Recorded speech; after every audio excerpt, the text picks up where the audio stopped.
Let's see how we're doing. Good morning, good morning. It's the Last Minute Laura show. Good morning, hello. As you may be able to tell, I have not been in this room all weekend. It looks the exact same as when we left on Friday after the stream because I left my desk, walked away from it, and I did not return to it until now. Good morning. Welcome back. If you're new here, welcome. I'm Laura. This is the Last Minute Laura morning show. We get together Monday, Wednesday, Friday. Where's my play button? Hello? How are people supposed to know that I'm a real live YouTuber if my play button is not super visible? Oh wait, I hung it up. I forgot. It's right here. You can't see it, but I promise it's there. I'm a real live YouTuber with 100,000 subscribers. Please subscribe. Please join. Become a member. Become a patron. All the things that you can do them. And if you don't want to, that's okay. Then just come and hang out and chat with us because that's also good and fun and free. So, holy moly, did I ever have the busiest weekend. It was a very, very busy weekend. Hold on, I see a picture. What is this? A mushroom! Sorry, we have a Discord, if you didn't know. Oh, water lilies? You're growing water lilies in a pot of water? Candy, who is one of our Discord members, has posted their garden, and it's very lovely. I have not taken many pictures of my garden this weekend because I wasn't home much this weekend. I was out and about doing stuff, getting things done, buying stuff. As you can see from the title of the live stream today, I bought over $1,000 worth of plants this weekend. 6 trees, and about 1 million perennials. Like probably 100 plants-ish, roughly 100 plants. Here's why. And then in addition to all of that, it's outgrowing the pot though. That's nice though. So in addition to finding a very exciting thing on Friday, Julia and I, on Saturday, Alex and I went and pursued the rest of the plants. So on Friday, Julia and I went shopping and had a nice time, and we ended up at Walmart. We needed to go to Walmart to pick up rain boots because on Friday we were planning to go with Alistair to a cow farm in St. Catharines. It's not in St. Catharines. It was in West Lincoln, which is somewhere between St. Catharines and Lincoln, 2 towns in my area. Anyway, we were going to this dairy farm for it was like a free event at a dairy farm. Apparently it happens every year. There's like a whole bunch of dairy farms that work together, and each year one of the dairy farms gets to host, and they do kind of like a promoting milk situation. So they had like those little cartons of milk, and they were giving everybody out those. They had big troughs full of ice filled with milk, and then they had a trough filled with ice cream in it, and they had hamburgers, which these were dairy cows, but still we had hamburgers for dinner. We got to go on a tour through the dairy. We got to see how they figure out what to feed these animals, which I thought was really interesting because I don't know. I guess I didn't realize how, like, scientific it is at a dairy. We went, and they explained to us that they ferment part of the food, and they have these big, huge storage locations for the silage, which is the fermented food. And then they also... Okay, so the farm was probably like 5 acres where the cows were. It was like it was a big barn with the silos full of grain and everything in about a 5-acre plot. But the farmers owned 350 acres around it, and the 350 acres is used to grow the food for the cows. So the whole time I'm there, I'm going, okay, so there's 5 acres dedicated to dairy, and 345 acres dedicated to feeding the dairy. In my head, I was like, if we planted food on 350 acres, I feel like we could feed more people than what 350 acres is providing, as it is providing milk. So, I don't know. I think what they were trying to do was make us go, wow, milk is so good and highly nutritious. I'm going to start drinking milk again. But what it did to me was go, I'm actually like anti-milk. I didn't know that the dairy farm was going to make me anti-milk. And this was a nice dairy farm, I gotta say. The cows had a robot that pushed their food towards them if their food got too far away, because they have like a pile of food in front of them and they can like sort through it to get all the tastiest bits. So there's a robot that pushes all the food back. Then there's a robot that cleans the poop from the poop trough. Then the cows go into a robot to get milked at their own choice, like whenever they feel like it, which was pretty cool. So this was a good dairy farm. All of the cows were well cared for. All of the cows looked more or less happy. I'm going to be honest, cows look kind of gross when they're in a group of 100 of them. They look gross. Any farm animal, when you put 100 of them in a dirty area together, it's not as cute as the other ways. But each individual cow was gorgeous. It was a Holstein farm, which is the black and white cows. And there were a couple of babies. There were 2 babies that we got to see that were born 3 days prior. Candace, Wild and Weird, a friend of mine other than you, was actually there too. Oh, that's awesome. I probably saw her. Dream Knot, hi, good morning. And it's outgrowing the pot. Well, that's cool. I love a plant that's outgrowing its pot. I now have so many plants outgrowing their pots, and let me tell you about it. I want to tidy up what's around me, but I also have very little motivation right now. So first, let's chit chat and have our coffee. And then we can decide what we're going to do next. Let me get my compression socks on. You know me. We got that lymphedema to deal with. I've decided it's lymphedema, not lipedema, because if it was lipedema, the compression wouldn't be helping. Before I thought it was lipedema because my knees are always fat, and I thought that was like actual fat, but then I got over the knee compression socks and it turns out, no, my knees are also just swollen all the time, which is super fun. It's super fun to have legs that just hold fluid, just the way she goes. I'm not even overweight anymore, so I don't even have an excuse I don't have a good reason to be having swelling in my lower extremities. Morning, and same girl with the compression socks. It's like, they're not even particularly fun to wear. Like, obviously they make my feet not hurt and they make my calves not hurt. I used to think it was my muscles hurting. No, it turns out it's just my fluid suffocating my legs. That's what hurt. So now compression socks help, but they're ugly. Like, these are the cutest ones I have. And you can't use that. You can wear that with a little dress. This is not cute together. So my white ones are in the wash. So we get black with hearts today.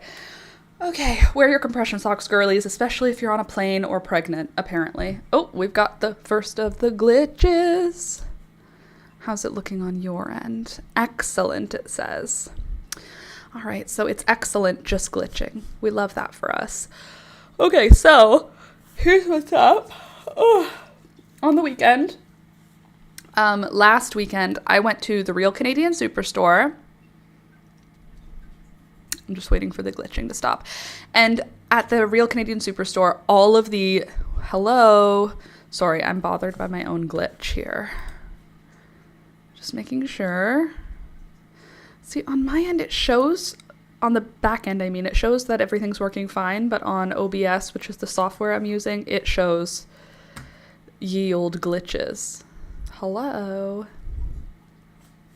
Okay, there we go. Anyway, I have like 20 cucumbers in my kitchen right now. Oh, I wish. Send some for me. I think I have half a cucumber in my fridge right now.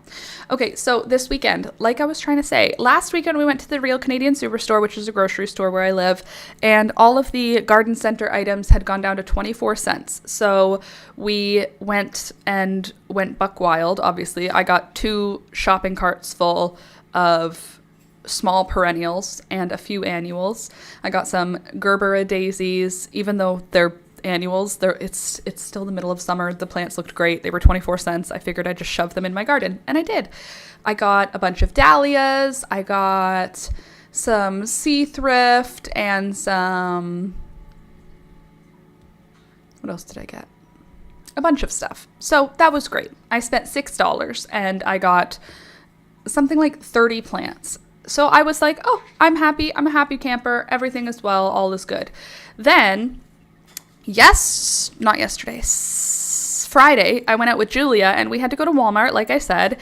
And we were shopping around and I said, we have to go to the garden center. Someone in my group chat, I have a group chat for plant people in my neighborhood, and someone in my group chat said there was a sale at the Walmart garden center. So we went to the Walmart garden center, and let me tell you the sale. Are you ready for this? It was 90% off. 90%. 90 beautiful percentage points off of the price of everything in the garden center, including the bulbs. So let me show you the bulbs I got, because I obviously picked up some. They were 90% off. 90% off means you move the decimal point over 1 point. Sorry, miss, I'm not giving you anything right now. So, well, technically, bulb season is over. You're not the boss of me. I can do what I want with the garden. So, I'm going to tell you, I spent $40. My little sister also spent $40. We bought 6 trees. 6 large trees. We had to do, we actually did it in 2 separate shopping trips. We did the first shopping trip and then we went back because we were like, it was a really good deal. We should check if there are any other trees. So Julia and I both got 10-foot tall lilac trees. First of all, my newest lilac tree, the one I got for my birthday, it was a $54 lilac tree. That was my birthday present from my parents. I bought it. They gave me a gift card to my garden center. That's why I'm telling you how much it was. They gave me a gift card to the garden center. I went and bought my preferred lilac, and it was $54, and I was so happy to purchase a lilac tree. It's 4 feet tall and about 3 feet wide, and it's $54, and that is what the price of buying a new lilac tree looks like. Fine. So on Friday, I bought a 10-foot tall lilac tree. My $54 one was 4 feet tall. Let's just keep holding this together here. My 10-foot tall, how much does a 10-foot tall lilac tree cost? How much do you think I paid for it? Because I paid $6 for it. For a 10-foot tall white lilac tree. It was called like Japanese ice or something. Hold on, let me see. Japanese snow, maybe. Japanese ice lilac tree. Let me see if that's the correct name. It had a word. The Japanese tree lilac is an ornamental tree known for its clusters of creamy white, fragrant early summer blooms and dark green leaves. It reaches 20 to 30 feet in height and prefers full sun in well-drained soil. Ice lilac is a creative name for the white cultivar, such as ivory silk or snow dance. Anyway, it's just a beautiful lilac tree, and it's huge. It's huge. I purchased it because it was $6, regular price $70. So I believe I made a good choice. Julia got what did she get? She got 2 maple trees and she got 4. She got 4 and I got 2. So she got 2 maple trees, a lilac tree, and then an ornamental pea shrub. We don't know what it is, but it looked like a very pretty tree. I got a 10-foot tall lilac tree. Again, I don't know if you're understanding how exciting that is for me, but it's very exciting. So I got a 10-foot tall lilac tree, and then I got an 8-foot tall flowering crabapple tree. So they did also have Macintosh apples and red oak. Unfortunately, the red oak trees were already about 15 feet tall, and I don't have anywhere for a red oak tree to go in the ground. So keeping a red oak as a potted plant for 5 more years, probably not feasible. I think all of the other ones I can trim and prune to keep them small until Alex and I own land and I can put them in the ground. But a crabapple. So now in my edible food garden of trees, I have lilac, choke cherry, mulberry, lilac, choke cherry, mulberry, crabapple,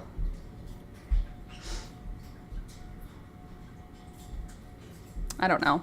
Anyway, I bought 5 additional apple trees, or apple lilac trees. Which Wally was this? My Wally had trees at only 50% off. I know that your Wally only had 50% off because guess what I did on Saturday, Candace?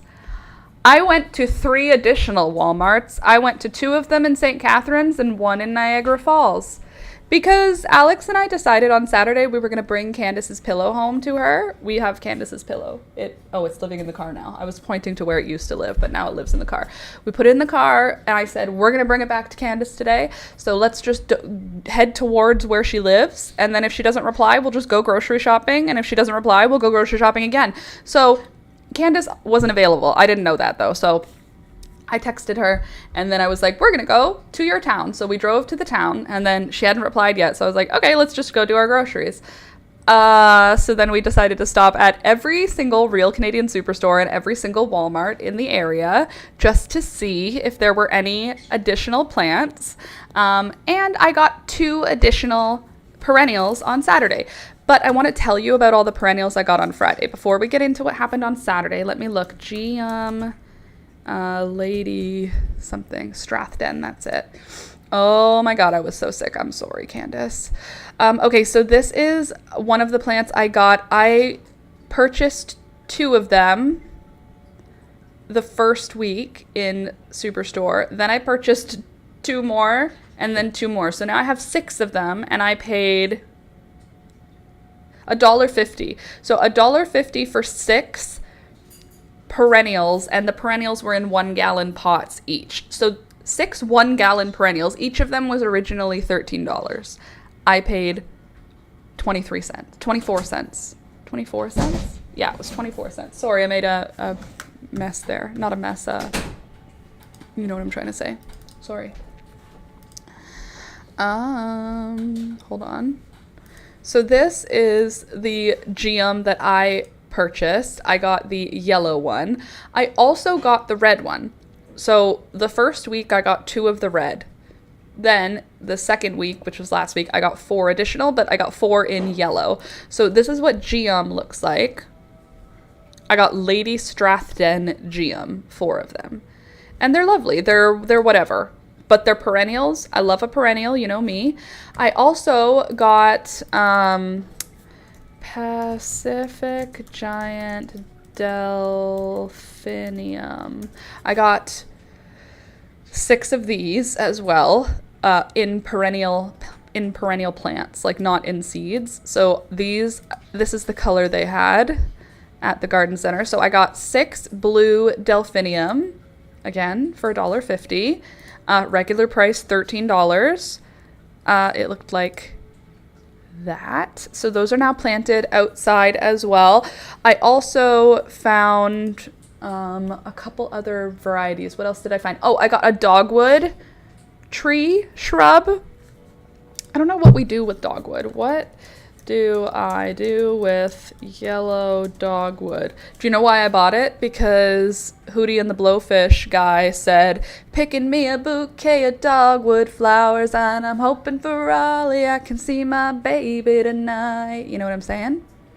So let's see, not what to do. I mean, like, what can I do? What can I do with it? I mean, like, what is it worth it? What is it for?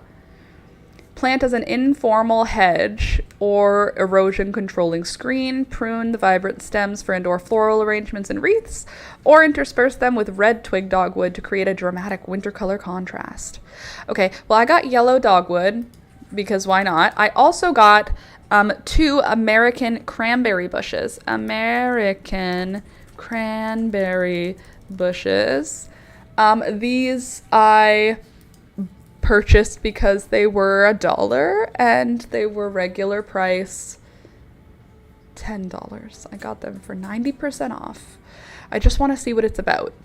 This native offers ornamental interest throughout the seasons, flowers in spring, red fruit in late summer, and red fall color.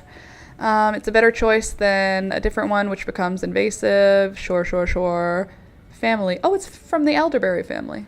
I didn't know that. Okay, that was not super helpful, but I'm hoping American cranberry bush, edible. The internet said yes before, so I was like, that works for me. Let's see. Yes, the berries of the American cranberry bush are completely edible and highly nutritious. Though they are tart, they can be eaten raw, but are best enjoyed when cooked. So that gives me 2 edible fruit berry trees now. I have, 3. Cranberry, shrub, whatever, high bush cranberry. Is there another word for it other than American cranberry bush? Let's see. High bush cranberry. It produces whatever. With similarities to cranberries. Okay. Well, it's not going to have any flowers or whatever this year, but I did get 2 of them. I got 2 of those little trees. These ones were in a smaller container, like the trees aren't full-size trees. So I purchased an additional 3 lilacs in the small size as well for $1 each. Regular price like $10, 90% off. Very good deals. Very happy with them. So now my total of lilacs is 10. I have 10 lilac trees. My backyard is 20 feet by 20 feet, roughly, and there are 10 lilac trees now in that backyard. There are 3 large ones and 7 small ones. I'm very pleased about that. 7 small lilacs will turn into larger lilacs over time, and that's going to be awesome. I'm really looking forward to having the giant floral fruit tree bonanza of my dreams. In addition, like I said, I also purchased some bulbs, which I'm going to show you now. Total price of everything, Julia and I added it up at over $1,000 worth of plants. And we paid together just under like 75, I think. So it said 90% off, but we ended up getting a better deal than 90% off somehow. However, I also decided to purchase some bulbs, like I said. Oh my God, I was so sick. I'm sorry, Candace. So this one is the Plantain Lily Funkia, whatever that means, but hosta, and the variety is called Patriot. I just saw that it had 2 colors. I'm not gonna lie, we bought almost everything that was there in the bulb section, but I got a green and white hosta. I have 2 green and white hostas, but oh, excuse me, but they don't grow very quickly, so I figured we'll add another one. And the price on this, the price on this was $9.96, so I paid 96 cents because it was 90% off. Then I got 2 or 3, I think I just got 2 gladiolus packs. These were each $6.86, and I paid 68 cents each, so $1 for 20 bulbs. That's not too bad if I say so myself.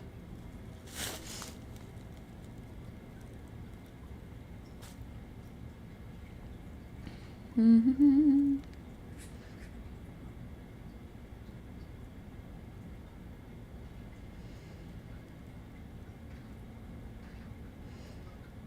Interesting.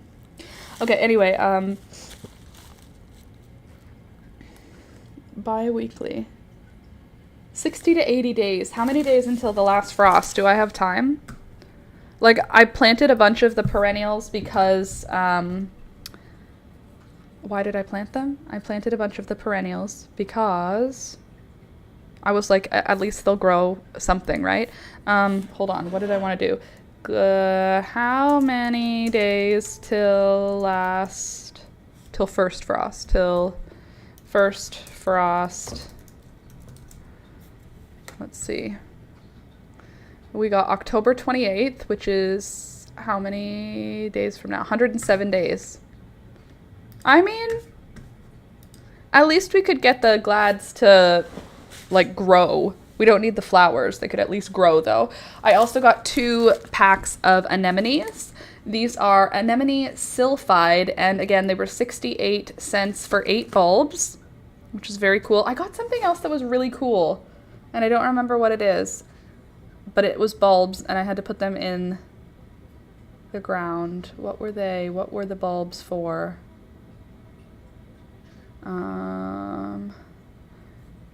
They were little bulbs. They aren't those ones. Shoot, I don't remember what the other bulb was for. There were dahlias. It wasn't dahlias. I don't remember. I planted a whole bunch of them though. I planted like a lot of them. Oh wait, hold on. It was Liatris. That's what it was. I planted Liatris Blazing Star. Liatris Blazing Star. Took me a minute, but I remembered. So I got Liatris, which looks like the, oh, not that. Looks like this. So I got some Blazing Star Liatris. I believe I got 12 bulbs. So they are now planted, even though technically it's like, it's late to be planting them. I just wanted them to have a chance to grow a little bit. I don't care if they flower this year, but I'm excited to have them. Aren't they cute? Little Liatris. So I've been looking forward to having them. Again, I paid 68 cents for the bulbs, which was great. Wow, what great deals. Anything left there? Which Wally? Oh, sorry. So I went to the Walmart on Centennial and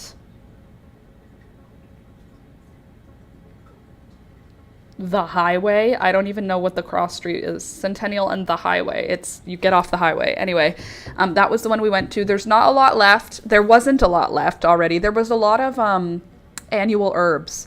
So there was like 4,000 tomatoes left and 4,000 basils left, but there weren't very many trees. There weren't very many perennials, but Julie and I went buck wild. We bought 2 full shopping carts worth, and there weren't a lot of perennials, but we went like nuts. We bought, there were probably 20 bleeding hearts and we bought 10. And then we got 2 white bleeding hearts and a whole bunch of pink ones. What else did Julia get? She found 2 hostas. I didn't need any more hostas, so she took those. What else was there? Geum, delphinium. I got a few others. Oh, I got a lavender. I got a French lavender as well. And I'm looking in my head at all of the perennials that I planted. And a bunch of beautiful little dahlias. Oh, more. This is why I got my phone. My first dahlia bloomed, you guys. So you know how I started dahlias from seed this year for the first time ever in my whole life? Well, the first one bloomed. And it's a very big deal, and it's very exciting, and I'm going to show you all the photos I took of it, and then you can be like, that's a lot of photos of the same flower. And then I will also show you other flowers. And there's a dahlia that's going to open today. An unrelated dahlia, but it's still beautiful. Picking me a bouquet of dogwood flowers, and I'm a-hoping for Raleigh I can see my baby tonight.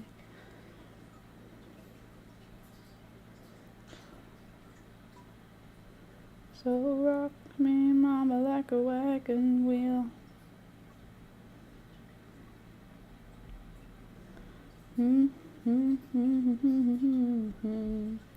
Okay, I think that's it. Okay, so let me show you now what we're working with here. Okay, so this is what's up. First of all, I also have another edible fruit tree in my backyard, which is awesome. I thought this was I don't remember what I thought it was. Hold on. I searched it. Oh wait, no, I searched it on Google. Not on Safari. Please hold. It was the last thing I looked up.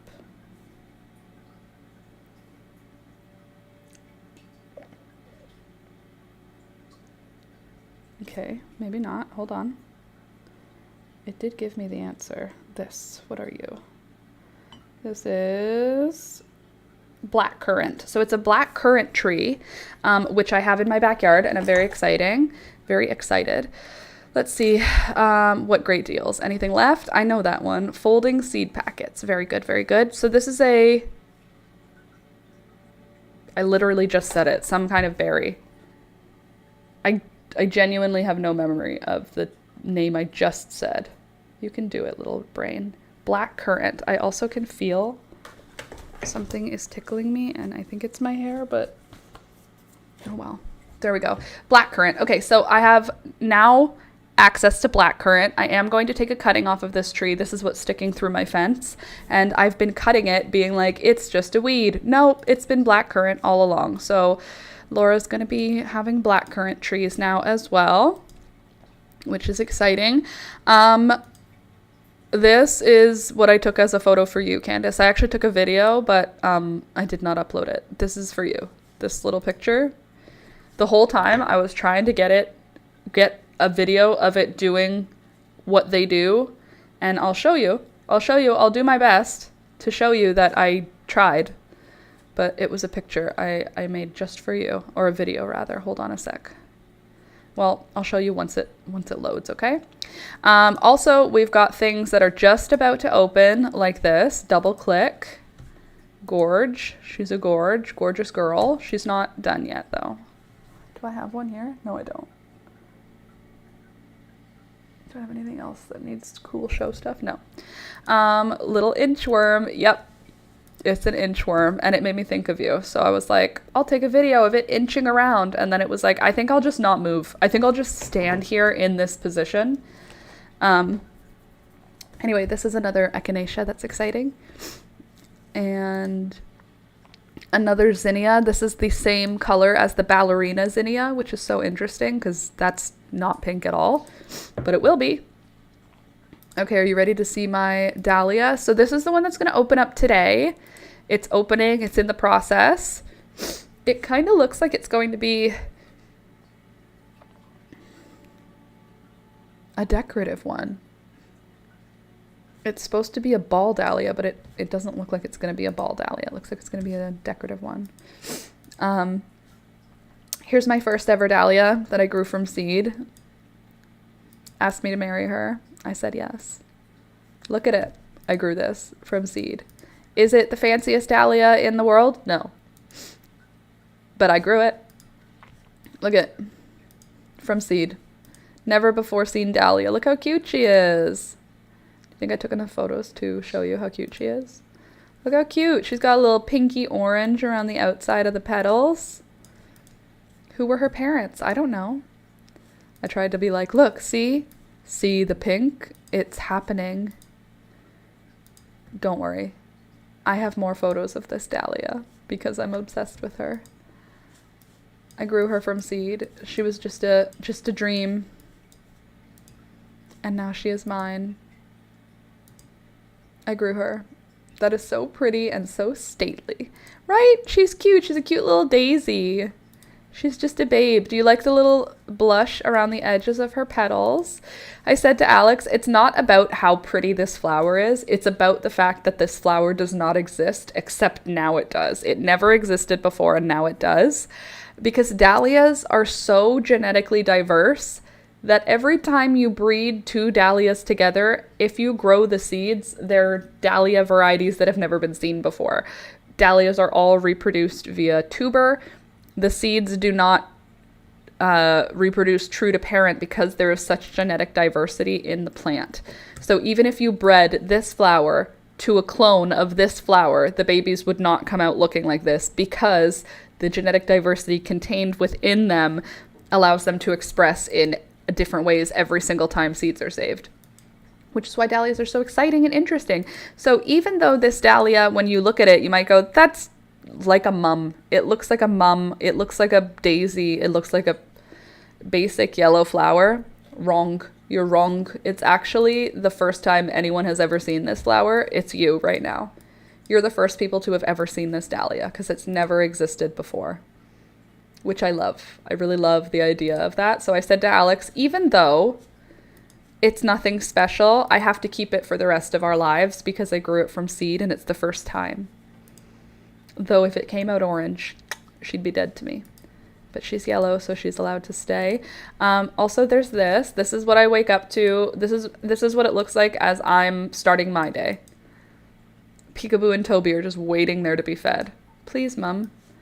I am starving. Look at how much bigger that cat is than that dog. She a fat girl, but she perfect. She's like, please feed us.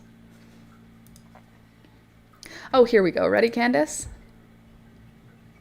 This was me really, really, really trying to catch it moving. It's like, move, little bro. There we go. That's all you get. There we go. Just a quick little inchworm inching across. And then there's this. Ready? I was like, I can do it. I'll see you move. I will. And then he saw me. And he was looking at me and he was going, which way am I going to go? I don't know. I don't know.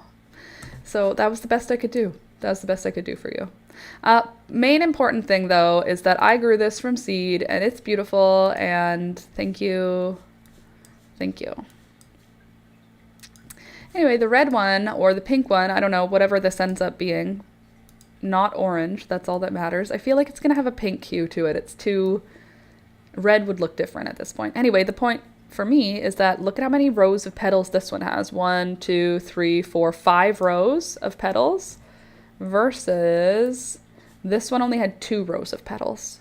So that means that this is going to be fancier? Maybe? I don't know. I hope so. I hope she'll be a fancy girl. Anyway, I grew dahlias and I'm fancy. That was so hilarious. I've never seen one in person. Really? I assumed you had. You're like my inchworm, the only person I know who's ever suggested. I don't know, the only way I hear inchworm. Oh, can you fill this before you go back? Well, or after you go back, I suppose. Anyway, I'm thinking of planting these. I don't know if they're flower bugs, Candace. There's a possibility that they are just, a weird looking tuber. There is a possibility it was just there for no reason. Plant in spring. If you cannot plant your bulbs as perennials right away, store them in a cool, dark, dry location, like in a basement. So I'm just going to go ahead and plant them, I think. After flowering, the leaves should be allowed to die down. The leaves will gather sunlight and provide nourishment for next year's show. Provide a winter mulch of evergreen boughs or salt marsh hay to prevent heaving, whatever that means. Anyway, I will do more Googling to see if it's okay that I plant these now, but oh well. If I can't, I'll just put them in the basement and that'll be okay. But the main important excitement is that I am a goddess of plants. I actually have to go grab a couple of milkweed branches because it's time for us to check on our beautiful giant monarch babies. Just pretend the desk around is not in horrible disrepair right now, but I'm gonna be right back because I have to go grab some new milkweed for them. I think they're the most funky little dudes. Love a bug with a funky walk. Don't we all? Don't you just? Okay, I will be right back. Just go get yourself a coffee, go to the bathroom or whatever, and What? What's that about? Did you notice I wasn't wearing my watch? Oh. Okay.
Alrighty, I'm back, and I have good news, and I have better news. The good news first, I saw a monarch outside while I was picking the milkweed. And the even better news, ready for it? I found a bunch of new eggs. So now we've got more babies to work with here in our monarch setup. I am a monarch raising mother. I am a monarch mother. That's who I am. Oh, Beelzebub, you were fine, darling. Holy shiitake mushrooms. Look at how big this one is. Are you ready for this? Because I don't think you are. Look at this baby. Hold on. Ta-da! Look how big it is. Remember how small they were on Friday? This is how fast they grow. I'm telling you, we've got some serious lifestyle happening in here right now. Oh, hello, kids. We've got 3 giants now. Anybody on the back of this leaf? Make sure we don't have any stragglers. No, but we have 3 beauties. They're so big you can see them from there now. 1, 2, 3. Gorgeous. I kind of want to collect all you guys into a container for a minute for your safety and mine. It's my safety because then I will know that you're safe. And it's your safety because you won't fall on the ground and be lost forever, which is one of my fears. Okay, so I'm just going to cut the area of the leaf that the caterpillar is sitting on so that I don't freak it out too much. I just want to be able to get rid of these leaves that have been chewed on. So we're going to do our best to not upset our children. Sorry, that one definitely got upset. That way we can put away the leaves that are dead and empty. Okay, anybody on here? We don't want to accidentally lose any caterpillars. That's a naked, empty leaf. Oh, here we go. We got 2 more on this leaf. Good medium-sized babies on there. So we've got 1, 2. Are you a third in? Okay, good. We have 1, 2, 3, 4, and 5. Triple, quadruple check this leaf. Nobody is hiding anywhere that I missed. 5 babies. Anybody on this leaf?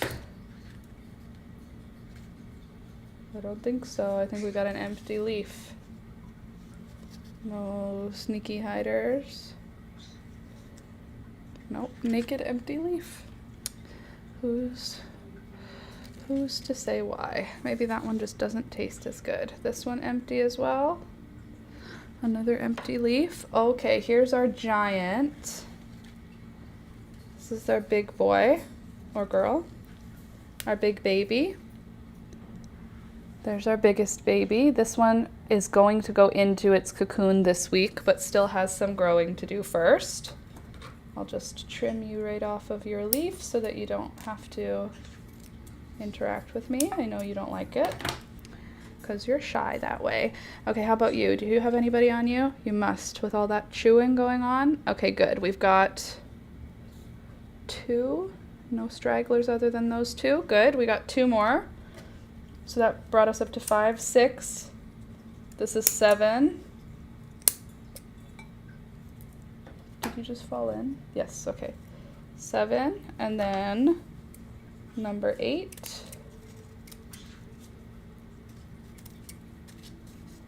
I was missing one last night again. I only counted 11 in my count last night. I try to do a count once a day on them just to make sure that nobody's gone missing. Not that I would really be able to do anything about it if they do go missing, because they are caterpillars. Holy macaroni, you're just hiding in here? You big boy. Another big boy in here. Holy moly, I know, right? They're doing good. We've got big, strong, growing babies. How about you? Anybody in here? Nope. How about in here? Anybody in here? Nope.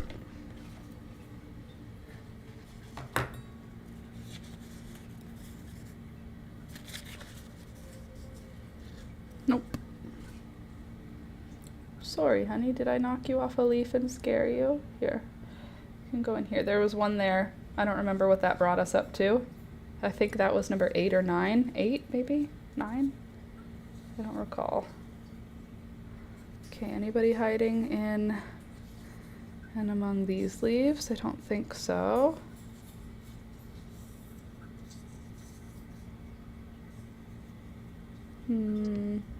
Seems like a no on that one. How can I only have 9 or 10? That seems like we're missing someone. Where are you? Any stragglers underneath my paper towel here? Uh-oh. Are we missing a caterpillar? I think we might be missing a couple caterpillars right now. Let me just pour the remaining poo out into a leaf. Probably good for my garden. Caterpillar poo, what do you think?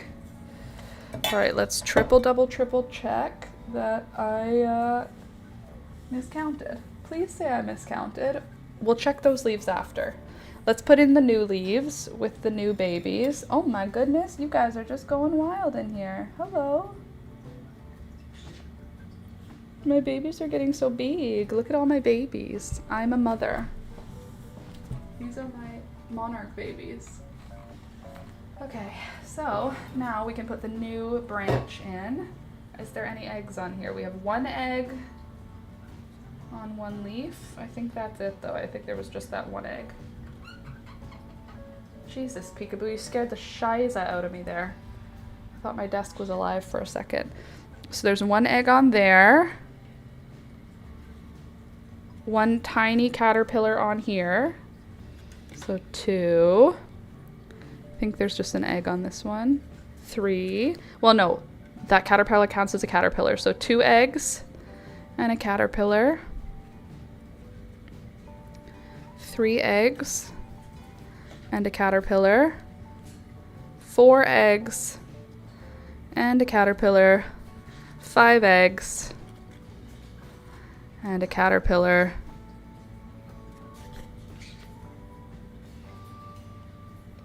Okay, just 5 eggs and a caterpillar. So today I picked up 5 eggs and a caterpillar. That's great.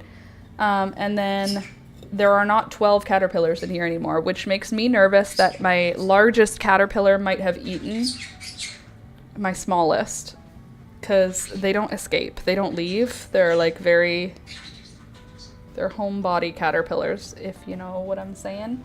Okay, so let's just double our count again. Make sure that we don't have a wrong number. 1, 2, 3, 4. Oh God, sorry everyone. Shiitake mushrooms, I just dropped a bunch of them. Okay, we have 1 and 2, 3 and 4. So this is 4 caterpillars. Then there are 2 in my lap, which we'll put back in. 5 and 6.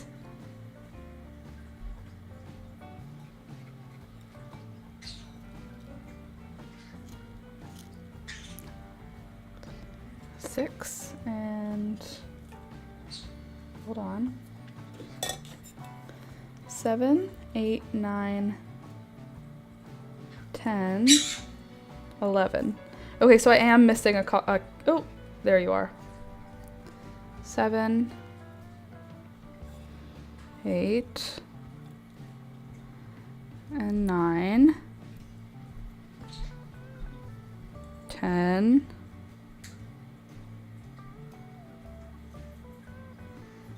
and 11. I'm missing 1. I'm missing 1 caterpillar.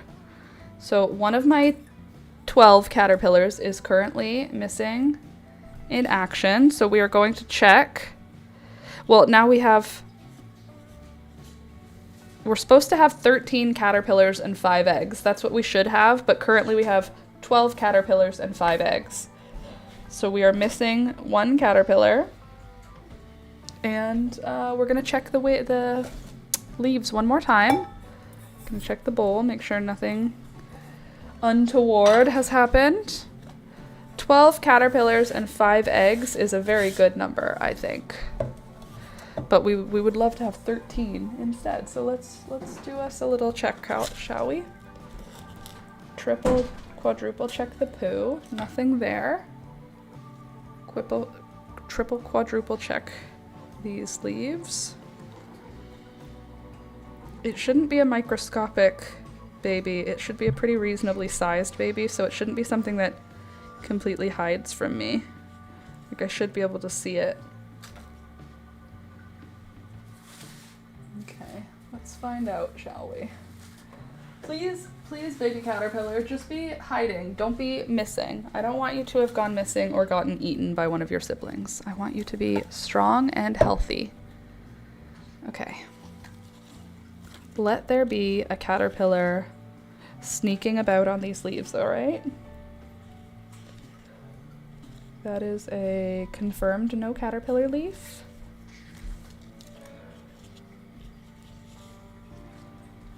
Confirmed. Confirmed. If we can confirm all of them, then we can just accept that there is a caterpillar that has disappeared. But if we don't check really well, then, you know, there's a possibility that we end up accidentally removing a caterpillar. Ah! Found her. See? That's it. I just had to find her, that's all. Here she is. 12. There you are, sweetheart. Go ahead and eat. Oh, God, that made me feel so much better. I was missing you last night. You know what makes me concerned is that she was on the dried leaves, which means that when I didn't find her last night, I put the leaf that she was on into a pile, which she survived on until this morning, so that's good. That means she was out of the cage, though, for an entire evening. Poor baby. Probably so scared. Beautiful. So now I have 13 caterpillars and 5 eggs, for a total of 18 potential monarchs that will be hatching into my family. Wouldn't that be amazing? 18 monarch butterflies coming out of my house over the next 2 weeks, roughly. Maybe 3 weeks total for the ones that are eggs right now, but 2 weeks left for the smaller ones. Just to make sure that I didn't accidentally leave anything else behind, I'm giving each leaf a very strong once over, and then I will be right back again because I'm going to go put these leaves back outside, just in case there's any life that I don't notice hiding on them. I don't want to accidentally kill any insect that doesn't need it. Oh, what a great situation to be in right now. 18 monarch butterflies may well hatch into butterflies in my home. Wouldn't that be amazing if we could have 18 babies? 18 flying, beautiful orange. That's, so far, I will say 18 juvenile monarchs is the highest number I've ever ended up with. I think the last year that we had a big number, it was in the 12, 13 range. So to have 18 possible monarchs is a very good idea, a very good situation for me. I will be right back. Go get yourself a tea or a coffee and come back after a bathroom break. I'm going to turn my mic off and the music back up, and I'll be back shortly.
Guess what I just found?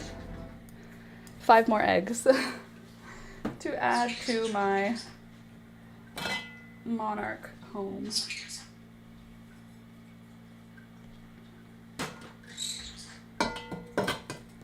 That brings us to a grand total of 23 potential monarch butterflies. Save the butterflies. Right, Pika? Save the butterflies.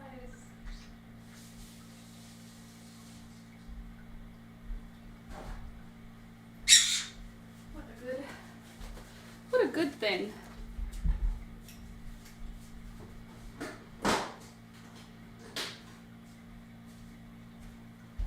All right.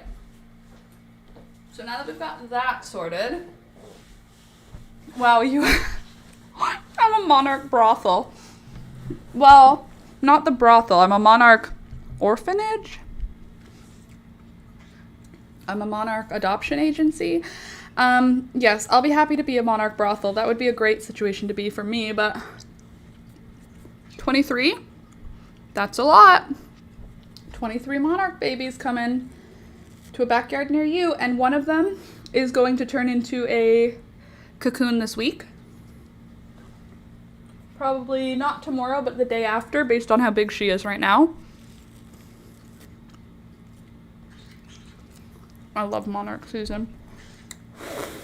The other thing I love is that it is on my bucket list to raise monarch butterflies, and I'm raising monarch butterflies. My summer bucket list, that is. Oh, I feel so good. 23 of them.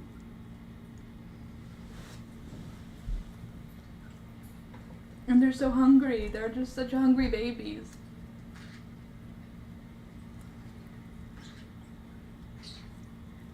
Monarch, there was a monarch while I was out there, by the way. Laying eggs, which is the eggs I just harvested, I think. 5 eggs. How exciting.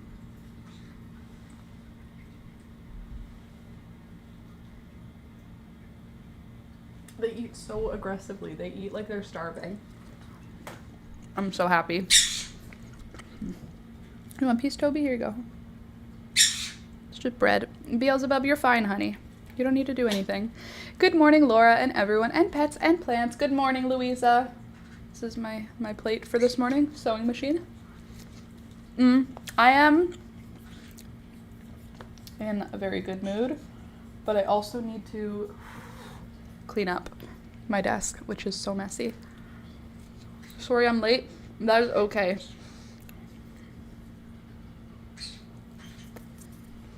Nope, just butter. Anyway, I am now the proud owner of probably $600 worth of plants that I paid about $40 for. And now I have 23 monarch butterfly caterpillars. What else is there in life, really? You know what I want to do? I want to see how long on the internet it says monarch butterflies take. Because I say 3 weeks, but I don't care. I just am looking. Monarch life cycle timeline. We have egg, 4 to 5 days, then larva for 14 days, then chrysalis for 12 days, then adult.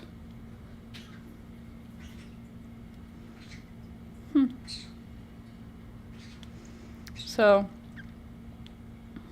cool. Oh, generations. There we go. I'm in July, so we're on the 3rd generation. First generation breeding. They are the children of Mexican monarchs, children of monarchs born in Mexico. They migrate north to lay eggs. The 2nd generation in June are the grandchildren.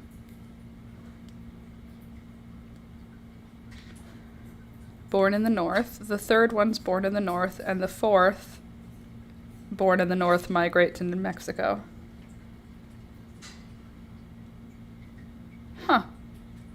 Okay, well, more importantly, if we're in mid-July, that means we are in the third generation. So these are born in the north babies that are laying babies in the north.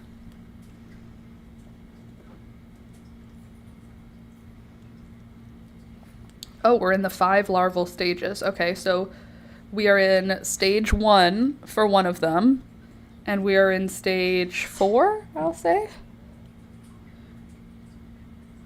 1, 2, 3, 4. How do you know? What's your vibe for how you've decided? Maybe you're in stage 5 already. There's one that might actually go into a cocoon like today or tomorrow. That's my mistake. It's my good friend's birthday, and he spontaneously decided to come over and have coffee, and I love to see him today. That's so nice. I love a spontaneous friend date. Why did that happen? I literally bring my coffee to my lips, spill all down my body. Why am I like this? So I've done no crafting over the weekend. Instead, I just very much enjoyed myself buying plants. Oh. Gross. My sister found a skunk in her backyard that had been ripped fully in half. That probably smells so bad. I'm so sorry, Julia. Oh, its tiny little head. Who rips a skunk in half? Who rips a skunk in half? How? What big animal was in your backyard?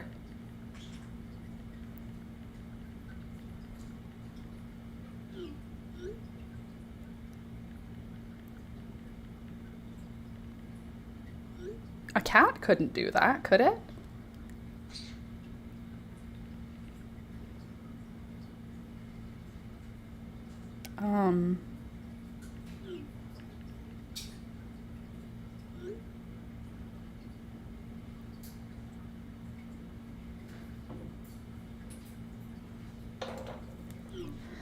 Weird.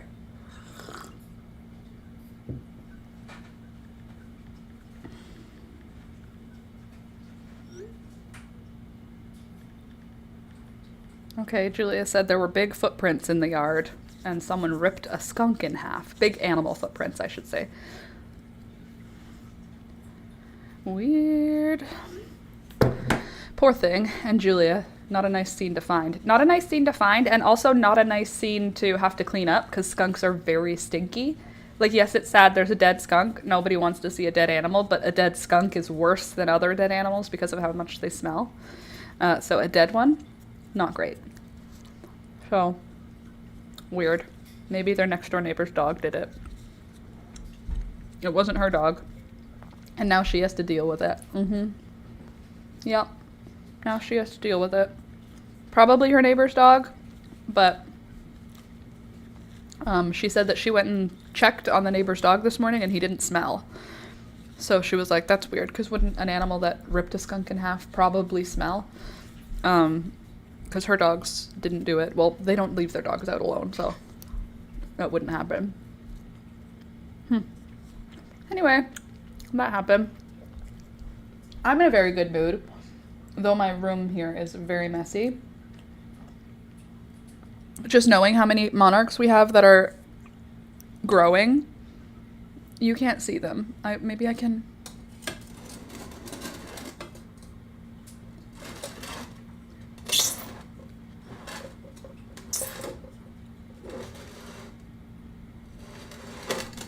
Well, you just have to believe me. There's a hella large monarch in there somewhere. All right, so how was everyone else's weekend? Do you understand that I now have a flowering crabapple, which means also like a fruit tree? I almost bought a Macintosh. I decided against it. I decided instead to just go ahead for the crabapple for fun. Julia said it was very stinky and there were big footprints.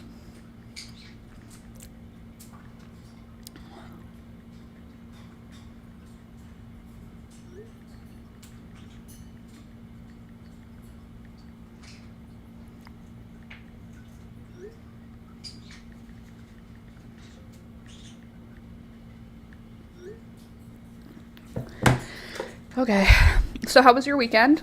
My weekend was amazing. I went to a dairy farm.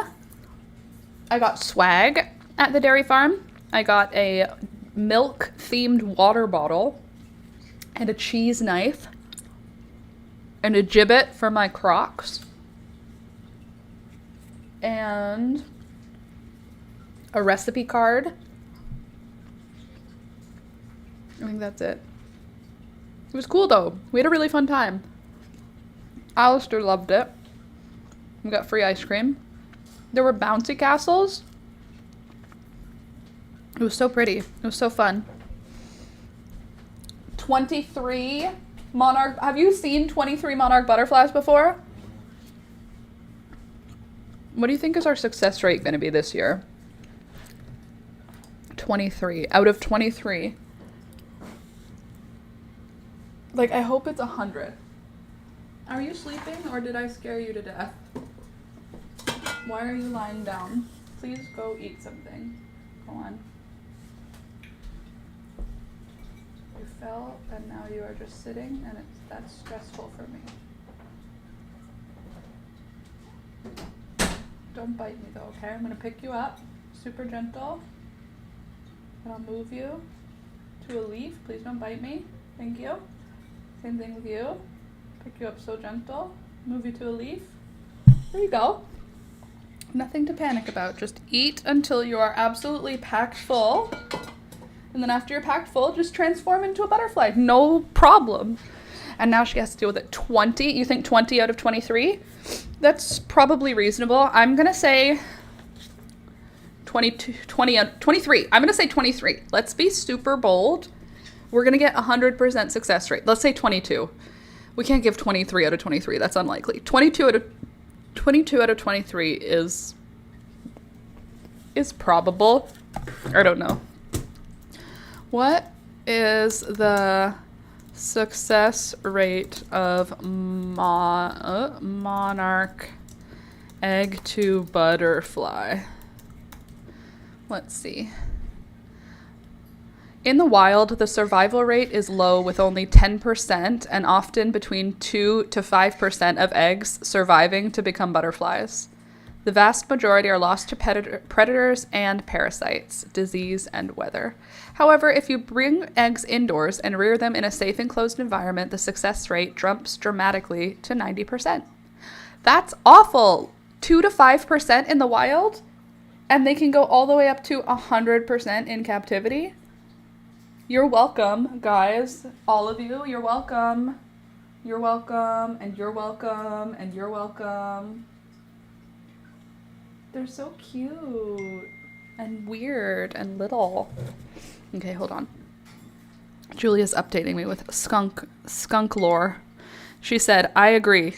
Intestines are out. How do we dispose of it? You could dig a hole and push it in. Andrew doesn't want to put it in the garbage because it'll smell. That makes sense. Dig a hole right next to it. Push it in. Bury it. Best bet. Least stink. Least stink. Plant it under the tree. Lol. Dig hole for tree. Plant skunk. Free fertilizer. Gross. Good. It's a dead skunk. She's not calling the city to have someone pick up a dead skunk and take it out of her backyard. The ones who pick up roadkill, yeah, it's in their backyard. It's a ripped in half skunk in their backyard. Don't call the city for that. The city doesn't need to be involved. It's a dead skunk in your yard. If it was somebody else's dead dog, okay, call the city. If it's a dead squirrel or a skunk, I feel like it would have to be bigger than a raccoon. It would have to be a fox or a coyote for me to call the city. The only reason I would call if a dead skunk was in my yard is if there was no injury to the skunk, and it was just a fully just dead, uninjured skunk because it could have died from rabies, and that you would want to call the city for. But if it was ripped in half, that's just a predator. It's gross, but it's not like something the city needs to know. Julia replied, I said, plant it under a tree, dig a home for the tree, plant skunk, free fertilizer, gross. And she said, lol, that's actually a good idea though. Yes, it is. 'Cause I'm a genius. Do I want a dead skunk is another question. Do I want the front half of a dead skunk? Can you leave the front half out for me? No is a valid answer. I would try, to be honest. I wouldn't like to deal with it. Oh, that's fair. You wouldn't like to deal with it. I get that. However, Julia's backyard just got redone, so it's all been refilled with clean fill and then soil, or what's it called? Clean fill, then soil, then topsoil. So, hold on. Do I want a dead skunk? Do I want the front half of a dead skunk? Do I want a skunk skull? Do I want to process a skunk's skull? Yeah, I do. Okay. I had to decide. Anyway, so she just has to bury the intestines and the rear end of the skunk. I mean, the tail would be kind of... I'm not taxidermying a whole animal. I just want the skull. You're weird. I'm not weird. I would try. To be honest, I wouldn't like to deal with it. Totally understand that. However, it'll fit... It's one shovel full of dead animal. So, like, if you're digging a hole for a tree to go in, one shovel full of dead animal is, like... I don't have the same sensitivities, obviously. As I'm saying this out loud, I'm realizing how insensitive it sounds, but, like... I'm just super brave when it comes to dead things. I don't have the... Once it's dead, I don't have the fear. I don't love the smell of a dead skunk, I will say. It has quite a vile stench. But,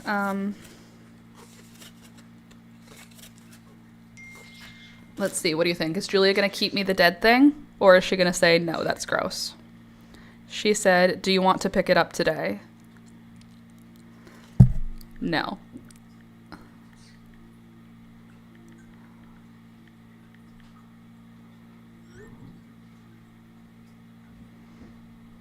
Bury him. I'll say bury him altogether.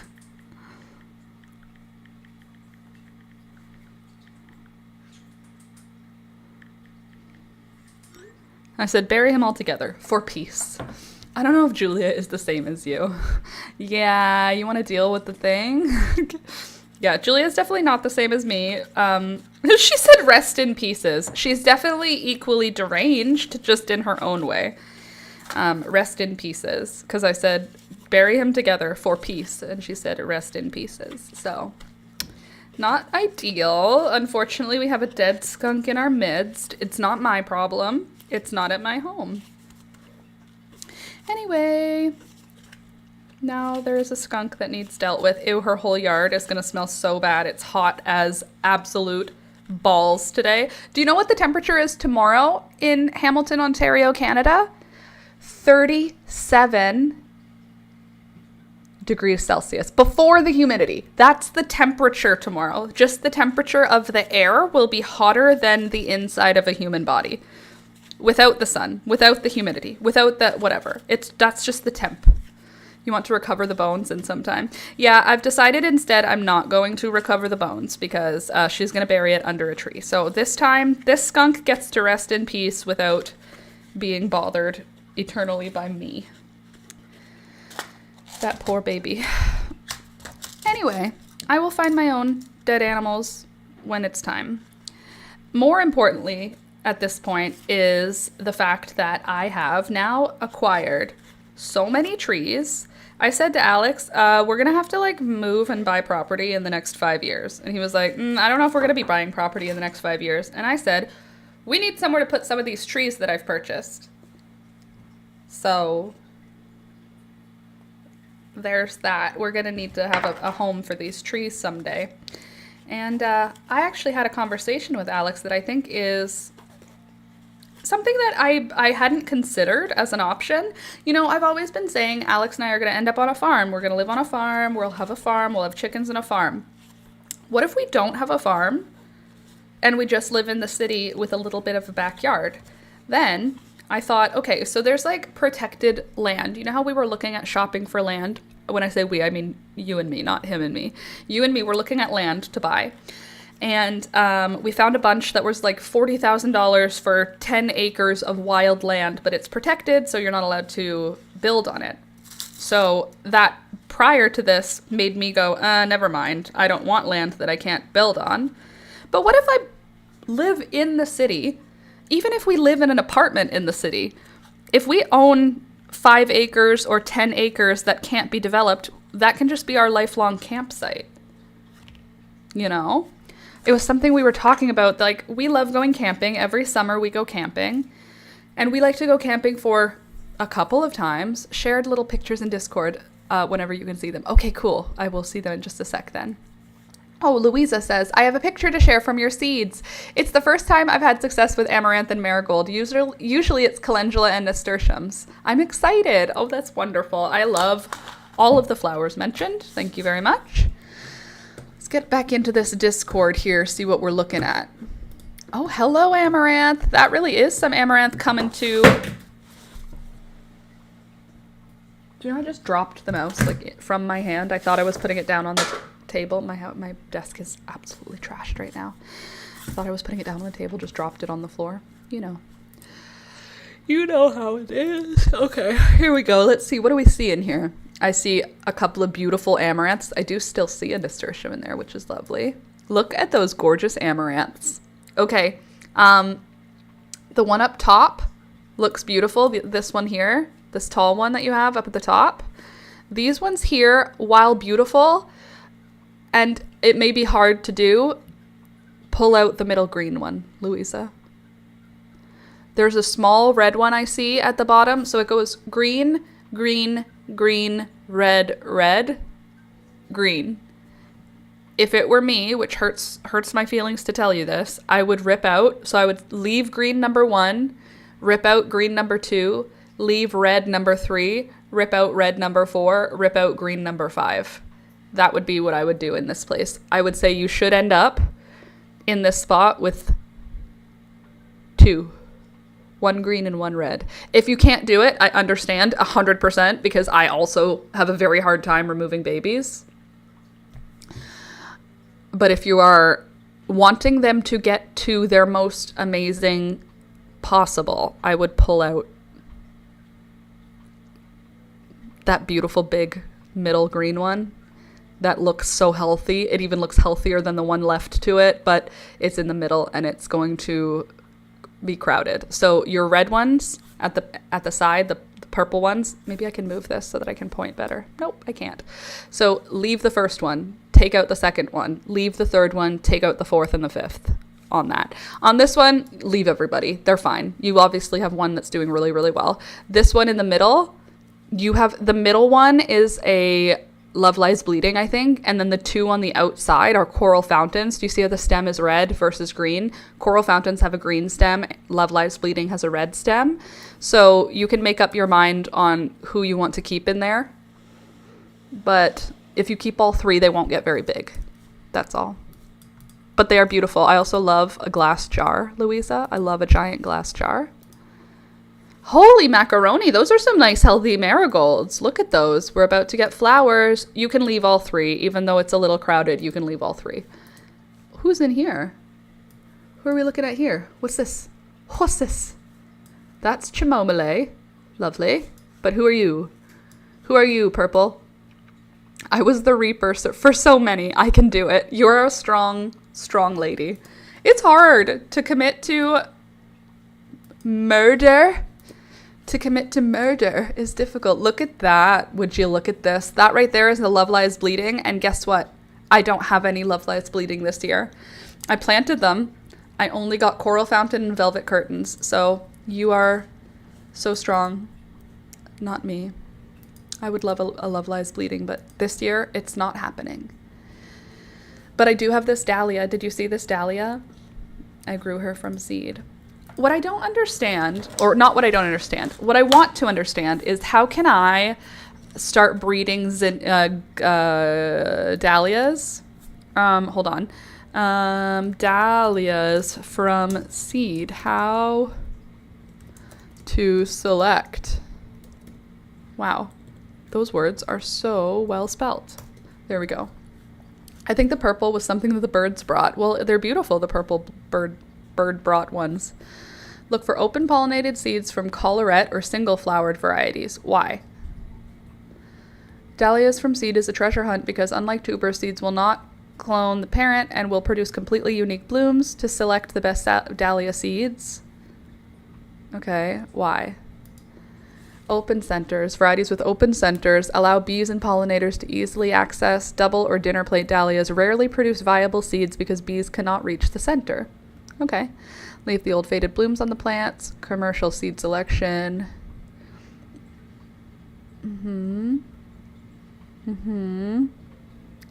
How to save dahlia seed. I don't need to know how to save them. I want to know, like, more about dahlia breeding.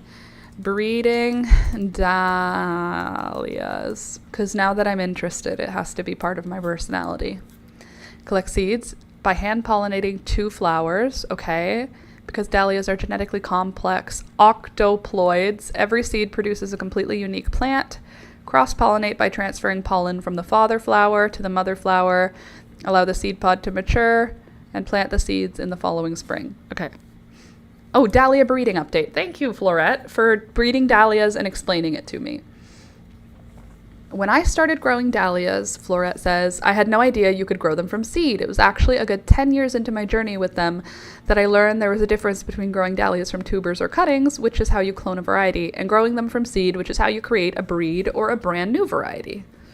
Once I dipped a toe into growing them from seed, I got completely swept up in the process. My fingers smell still like milkweed, even though I washed them. Not ideal. Let's see. The first year I learned how to breed new varieties. I collected some seed pods from my favorite varieties in the field.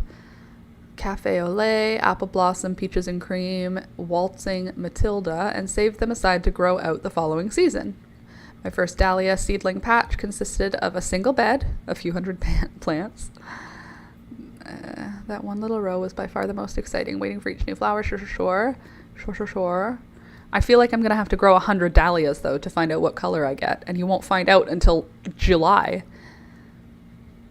This season I collected that many seeds as I possibly could, and the following season we had enough to plant out a patch of 13,000 seedlings. That's a lot. Probably one of the most beautiful things I've ever grown. I believe that. Out of the 13,000 seedlings, I ended up with about 500 promising varieties that I flagged, dug, divided, and saved to observe the following year. That's a lot of variety. I want to have a farm to do things like this. No matter how much you try to guide them in a direction, hand crossing, isolating, whatever, you end up, you don't know what you're going to get. Most of the dahlia breeders I talk to only save 1 out of every 100 seedlings they grow, often even less. Simply put, it's a numbers game. Sure. BRB, gotta take Bailey out. Bye, Bailey. See you soon. Good stem length is a very important thing. I've gotten deeper into the process, really tried to focus, looking for varieties that have unusual colors and forms, making ideal for flower arranging. Sure. Finding all of these qualities in one single is almost impossible, so tens of thousands of seedlings have ended up in the compost pile because they don't meet all of my criteria. I kept every variety. They're all beautiful in their own way. There's just no way we could ever manage that volume of work, so I find that it's important to be very selective. Yeah. I'm a dahlia breeder now. I don't know if you knew.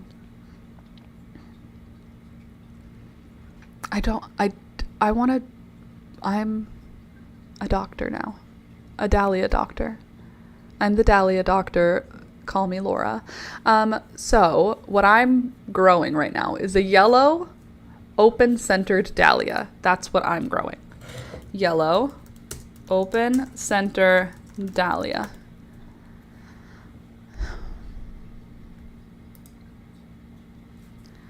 Ooh, I like the idea of bringing a color sheet out with you so you can get the accurate colors. Mine is a open center variety, but it's double petaled, so it's not a single petaled variety. Like these. These are all singles. That's more double-ish. But mine's not a ball, it's a double. It's different. Right? Like, I don't know where I can find something that looks just like this.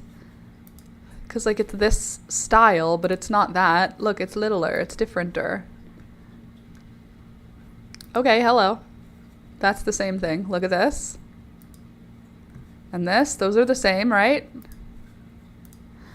New dahlia blooms. I started this seedling. Hey, we both started this seedling. Why are these open-faced decorative dahlias? Oh, what are these open-faced decorative dahlias?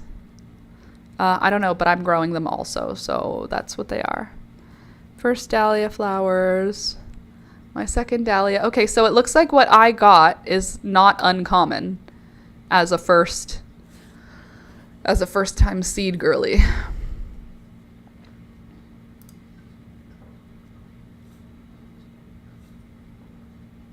What, do you have any more information here? I started this in seedling pods so that I can strategically place them where I want in the garden instead of just throwing the seeds in the garden and hope for the best. You can do that too. Okay, well, that's not helpful. But that looks almost the same, doesn't it? Here's mine. Here's hers. Mine. Hers. So that's cool. That's good to know, at least, that someone else has something almost the same. Not quite, though. Mine has, like, more orange on it, and I feel like mine is more fancier. Look at mine. Look at theirs.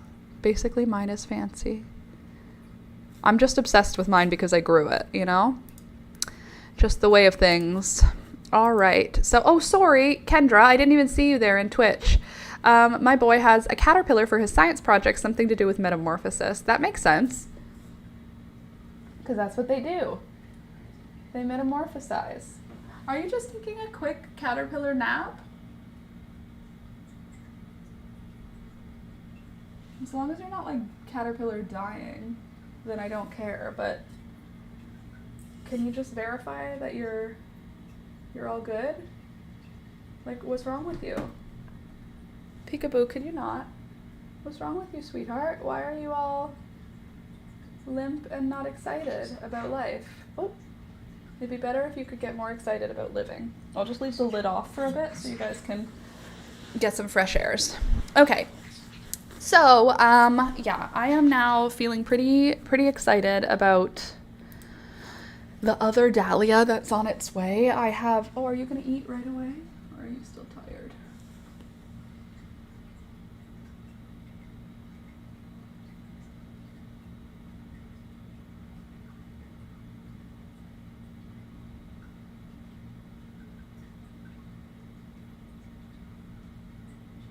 Beautiful.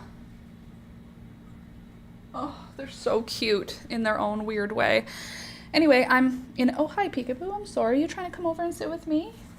Is there nowhere for you to go? Poor sweet cat. Come on over here, you.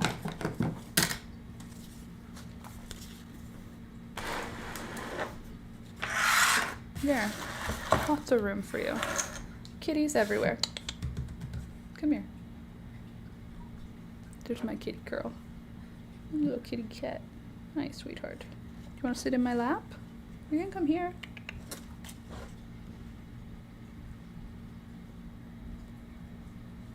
Yeah, come on. Come here, sit in my lap. Come on. Come on, come on. Come on, come on, come on, come on, come on. Sit down. There you go. There we are. Hello, Mama.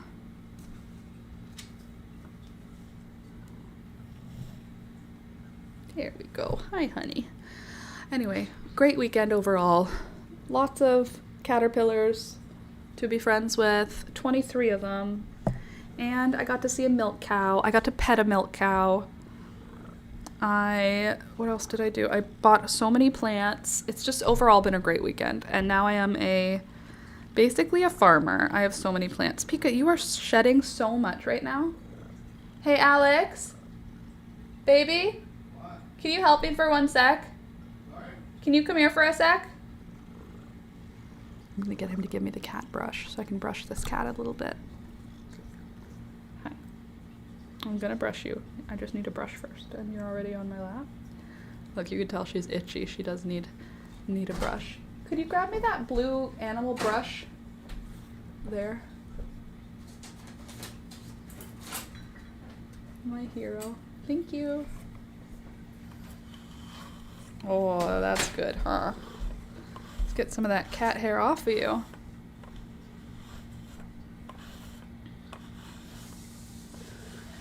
Oh, also I found Peekaboo's meds for flea and tick prevention this weekend, which was great. Alex was like, Laura, you gotta call the vet. And I was like, no, I do. And then I looked in the fridge and we had her prescription. So she is going to be, in fact, protected, which is great. Not that she ever has access to fleas, ticks, heartworm, animals, or anything, but you never know. That's a lot of hair coming off you, girlfriend. Is it shedding time? It's because she's too fat. She can't reach herself back here, I think. Sorry, I know we were going to be crafting today, but the amount of hair coming off of her means that she needs a quick brush. Huh. You need to get all that hair off. Oh, also, Lindsey Graham died. What's that about?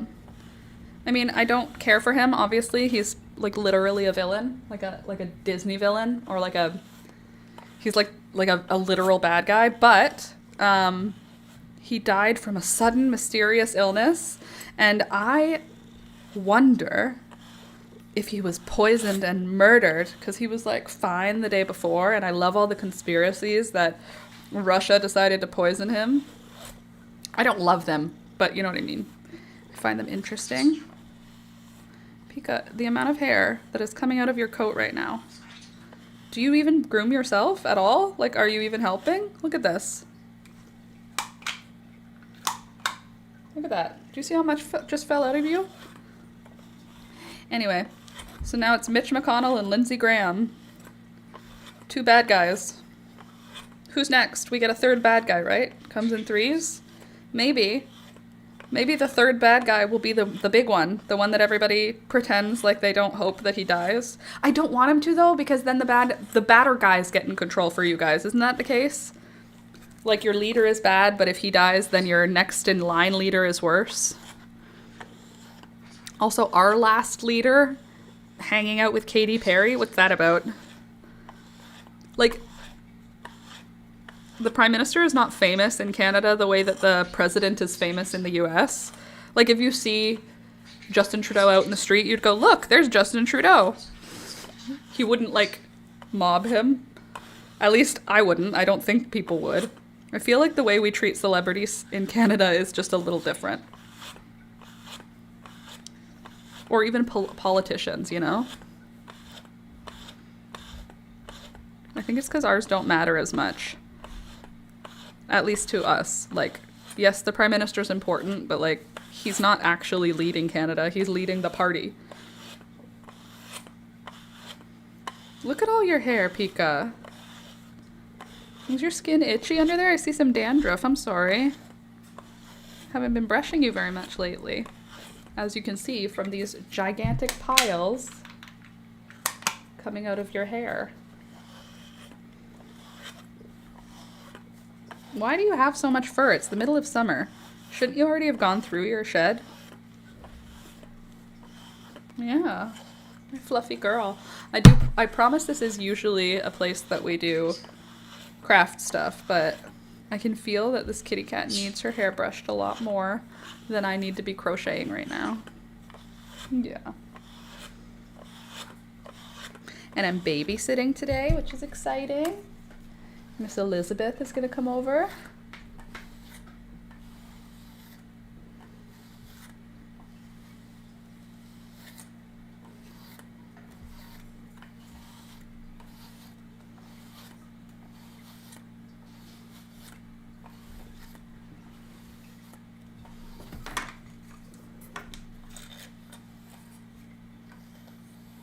What's that, huh? Oh, yeah. This is a kitty who loves getting her cheeks brushed. There we go. You just want this side there. Oh yeah. What is that catching on? 37 degrees Celsius tomorrow? Are you kidding me? I'm setting up the pool. It's the only way we're gonna survive.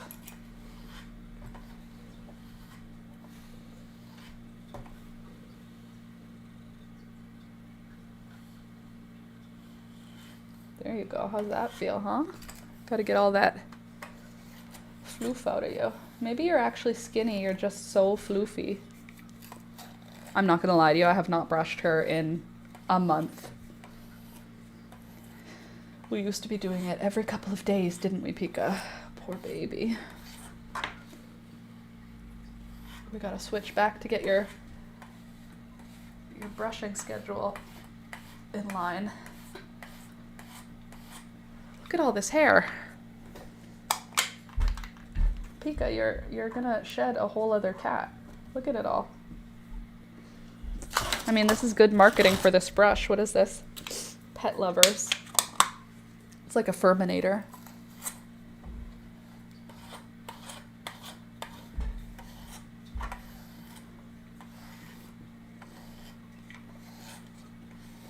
Where are you going? Come here. Come on. Right here.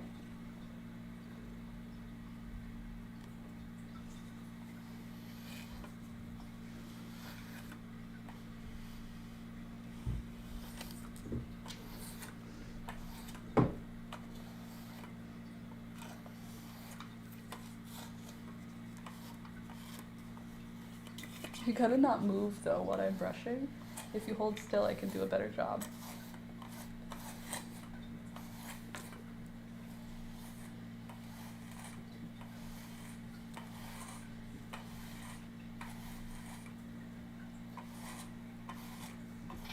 Oh, sorry.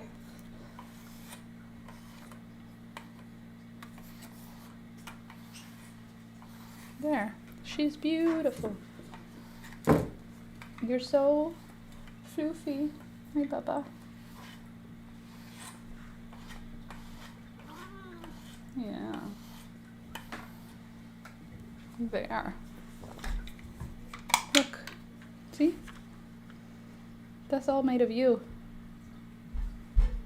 That's all you. You're so floofy. Oh, so floofy. So soft. They can't see you, baby. Come here. Come on. Who are you squawking at? Did you just pull out one of his feathers, Beelzebub? That's not nice. Don't do that. Rude lady. Come here, you.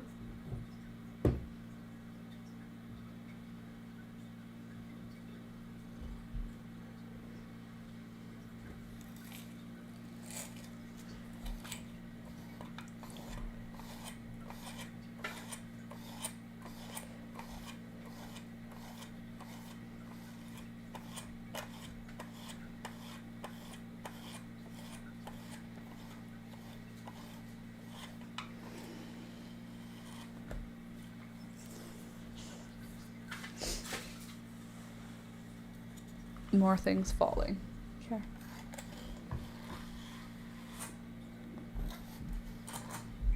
What is it catching on? Here, look up for a sec.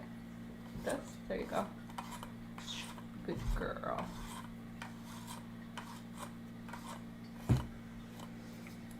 Dear, she's such a good girl.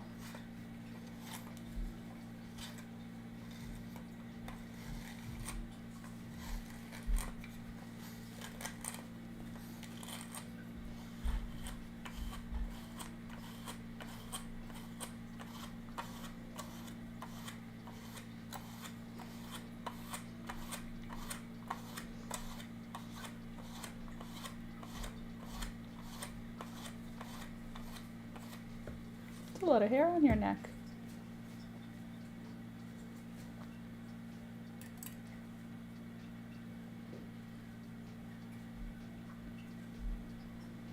It's your hair. gonna just get some of this floof off so that I can pet you again.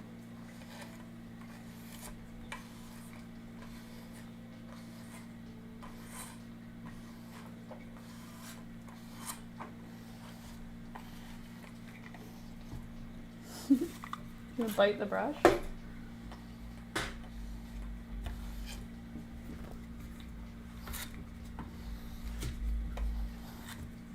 Oops, sorry.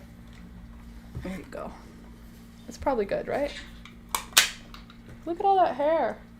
Ugh. Cat hair everywhere. Look. This is how much comes off of her with one brushing. Yeah, she says, thank you. Now I'm not so dry and itchy anymore.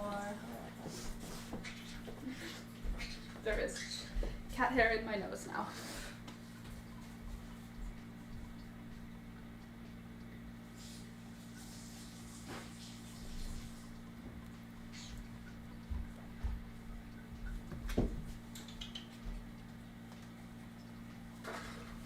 Okay. Now I'm just gonna wipe my table down because it definitely has cat hair on it.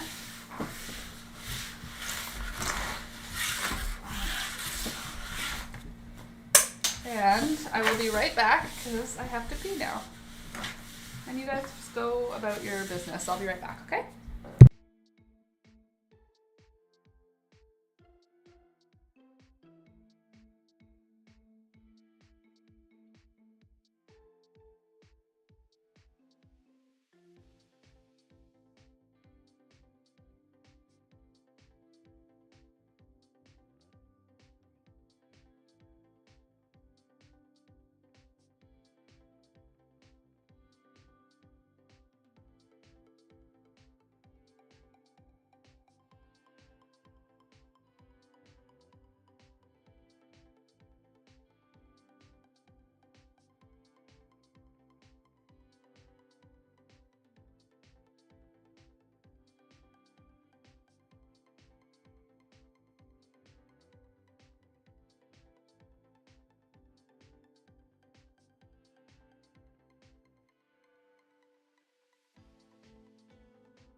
I hath returned.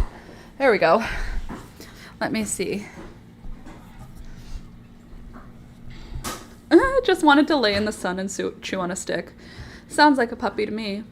Ooh, a second Pika. Could do a craft pick using her fur, like punch felting. Not sure if that's the real name of it. Totally felting. I mean, it seems like it would work with all that fur.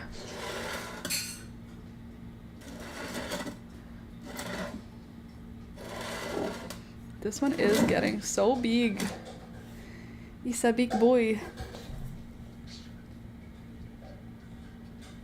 I am so pleased about how many not marigolds, how many monarch butterflies will be in my home. Okay, now back to tidying. We're just gonna chat and tidy today because I don't have a craft to work on.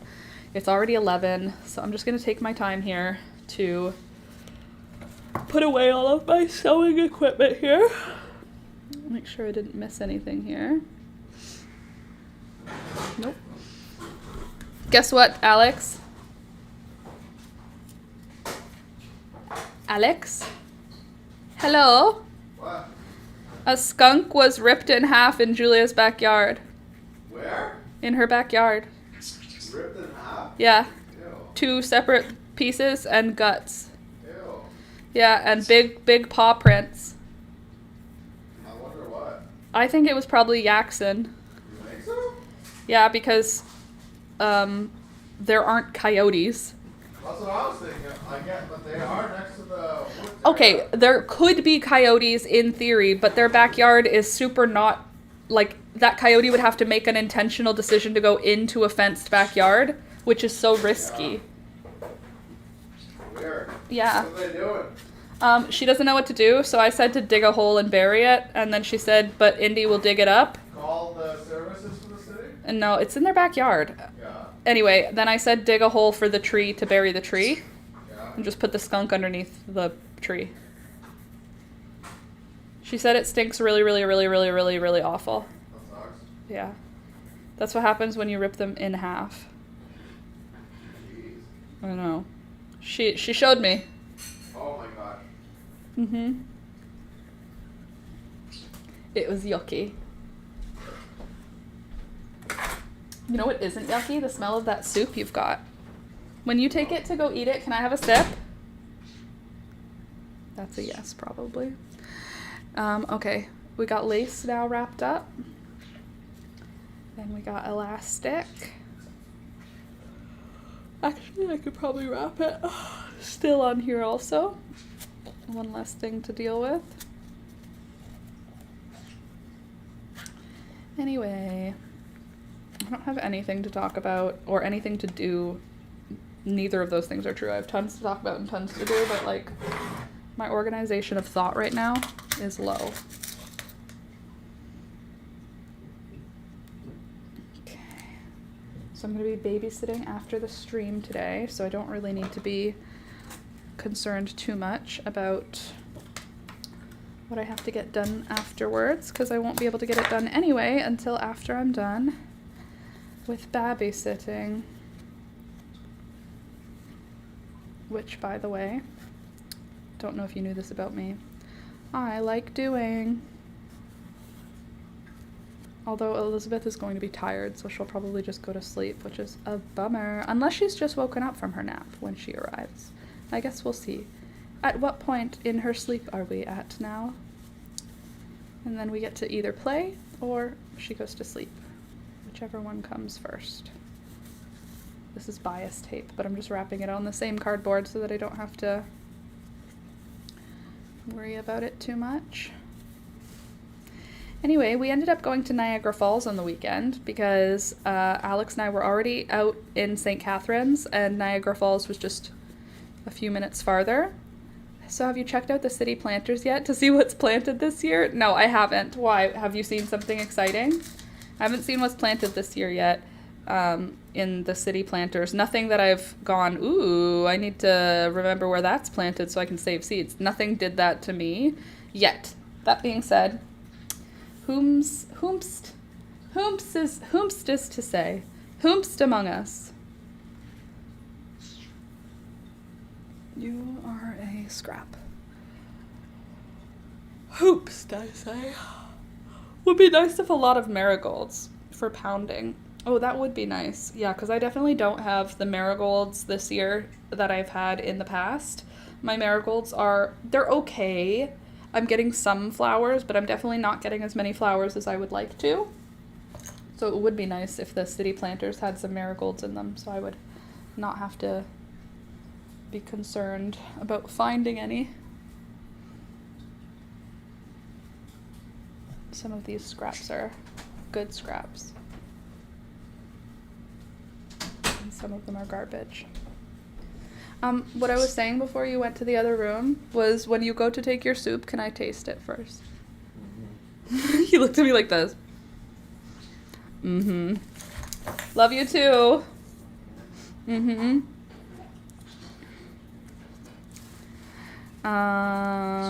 Okay, so I got a bunch of little dahlias, and from the clearance. So one of the kinds I got is called candy corn, and I think one of them is called something like ice or snowdrop or something like that. It's just a white one, which is cute. And then I got a purpley pink one. I'm excited to see how big they'll get because they're very small right now, but that's because they were in small containers. I wonder if they'll get any bigger. I'm pretty sure they're just bedding dahlias, not cut flower dahlias, but still. Whomst among us. Whomst is to say. Whomst, I say. All right. I hate cleaning up my sewing stuff.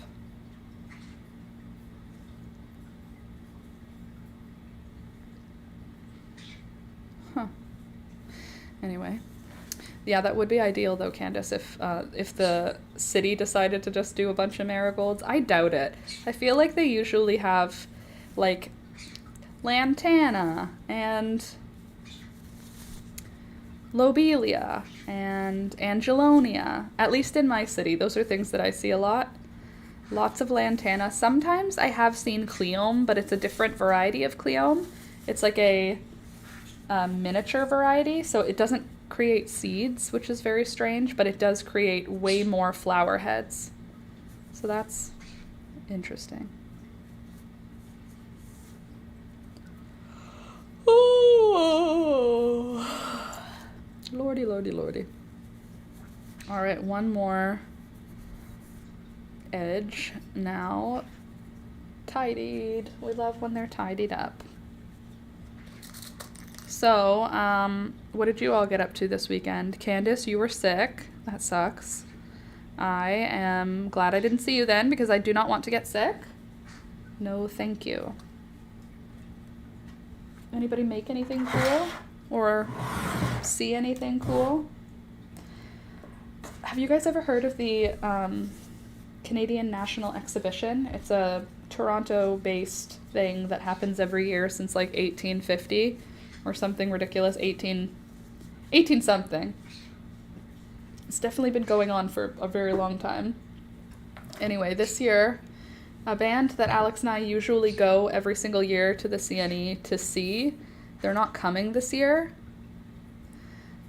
So Alex and I were considering not going to the exhibition because there isn't a lot there for us anymore. There used to be like shopping and entertainment and stuff, but now it's kind of all like resale and 3D printed and like drop shipped items. There's not a lot of like arts and crafts, which is kind of what used to be the pull.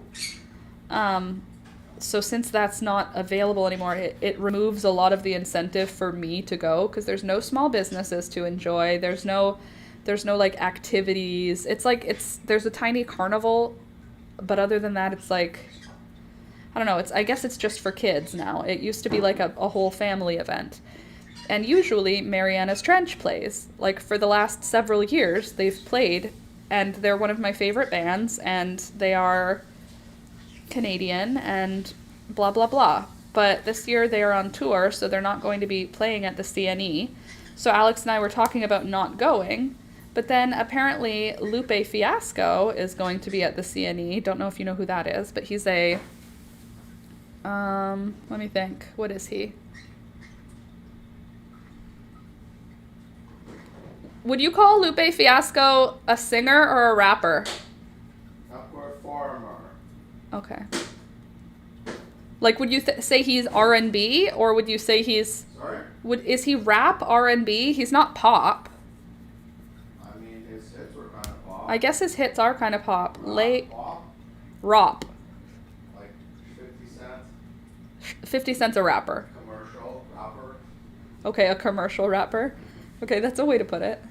He made hits. Oh, that's so hot. Yep. It needs to be in front of me so I can taste it without hurting myself.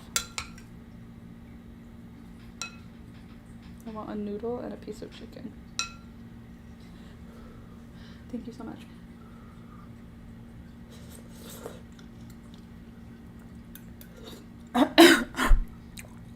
Oh, thank you. Thank you.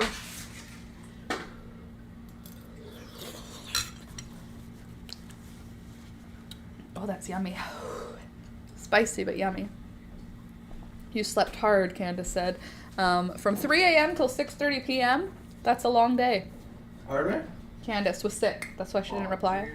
She slept from 3 a.m. until 6 p.m. Yeah. Alex was very sensitive to you, Candace, on the weekend, just so you know. Because I was like, she's not replying. I guess she's not around. And then Alex was like, or you're spamming her and she's feeling overwhelmed, or she's having a bad day and just can't reply today. And I was like, okay, all those could be true. And he was like, you should let her know it's fine. And I was like, I did. I said it's fine. We'll try next time. He said, nope, you should let her know that it's fine because you traveled out to St. Catharines and she's going to feel guilty about it, and you don't need her to feel guilty because we were going grocery shopping anyway. And I was like, I'm not going to make her feel guilty about it. And he was like, no. She will feel like Alex was sensitive to you, Candace, is what I'm saying. He's aware. He's aware of the way that I am, and he's like, if you're that way, then so are your followers. That's basic. He said that without saying it, basically. He was just like, I don't want her to see all your messages later and then feel horribly guilty about it. And I was like, it's fine. Don't worry about it. And then he was like, no, you should message her. And I was like, okay. And I messaged Candace and said, don't worry about it. We'll try for next time. And then he was like, good. Because I know that if one of your friends messaged you a bunch of times and you didn't reply and then you replied later, you would feel yucky about it. And I was like, okay, well, there you go. Oh, okay. Did I piss him off? I am so sorry. I do feel so guilty. Don't feel guilty because you didn't get any warning. But I wasn't thinking emotionally about you. I was just thinking like logically. So I was like, I'll message Candace. If she's available, she will return my message. I wasn't thinking in a sensitive way. I was just going, if she's available, she will return my message. And then Alex said, if she's available, she will return your message unless she is unavailable to return your message today. And I was like, yeah, but if she's home, she can just answer. And then he was like, yeah, unless she can't get out of bed. I was like, okay, you're right, I guess. And he was like, just let her know that she's like, it's fine if she can't today, so that she doesn't think that you're like waiting at her house. And I was like, okay. So Alex was super sensitive, basically. Where I was just like, I wasn't thinking in an irritable way, like I wasn't mad or anything. I was just messaging you because we were out. And then Alex was sensitive to the fact that you should double check what your message reads as. So, just so you know, Alex is a very sensitive man, and he didn't want you to feel any kind of way, because he was like, I don't want her to feel like we drove all the way out of our way to go bring her pillow. And I was like, okay. And he was like, because it doesn't matter, because we can go grocery shopping. I was like, I wasn't in an emotional frame of mind at the time, so I was just like, she'll get it. If I don't come to bring her pillow, she'll understand that means that we didn't bring it. Like, what do you mean? Anyway, so just so you know, Alex is a very sensitive soul who gently reminded me to also be sensitive, because not everybody is in the same headspace as me all the time. So I was like, but I'm in a good headspace, so I don't understand. I just wasn't getting it. And he was like, you don't know. Maybe she can't get out of bed. And I was like, oh no, really? Why? And then he was like, because who knows? Who knows why? Maybe she's depressed. Maybe she's sick. Maybe anything. Maybe she's not home. Maybe she is home and doesn't want to reply to you. He was giving me all these answers because I was like, she's probably just busy. And he was like, yeah, or you're not the priority all the time, basically. He didn't say that, but, you know. Oh, I just saw posted on Facebook that my favorite blueberry place is open for pick your own. Ooh, already open? In July for pick your own? That feels early, doesn't it? Maybe it's not early for here. I only have ever picked blueberries in Nova Scotia, and that is in, like, August. Gotta love Alex. Thank you so much, Alex. He is a beautiful, beautiful soul. That is for sure. Anyway, because we were out there, we ended up going to Niagara Falls to go to Costco and Superstore in St. Catharines and Niagara Falls, which are the grocery stores we typically go to, are Real Canadian Superstore and Costco. Those are like our go-to grocery stores, just because they have the best produce and the Real Canadian Superstore price matches. So it doesn't matter that it's not the best price. We just price match it to the best price. But Alex and I decided that because, actually, you know what, Candace? We should say thank you to you. Alex and I have a new plan for the summer now. If we haven't made a plan to do something fun on the weekend, we're going to go to a different Costco and Superstore. That's how we're going to add a little bit of jazziness to our summer, is if we've not made any fun plans for the weekend, then we're going to a different town than the one that we live in to get our groceries, just for fun. Just to create some sense of difference, some sense of change. And when he said that, I was like, okay, I'm in. I'm 100% in. Let's go to just a different Superstore in Costco. Anyway, so we did. And we went to one in Niagara Falls, Ontario. Niagara Falls, Ontario.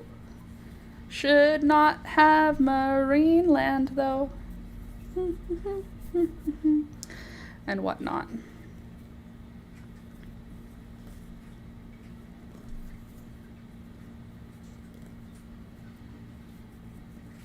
Alas. Is Marineland closed yet? Forever? Pretty sure it's getting closed or is already closed.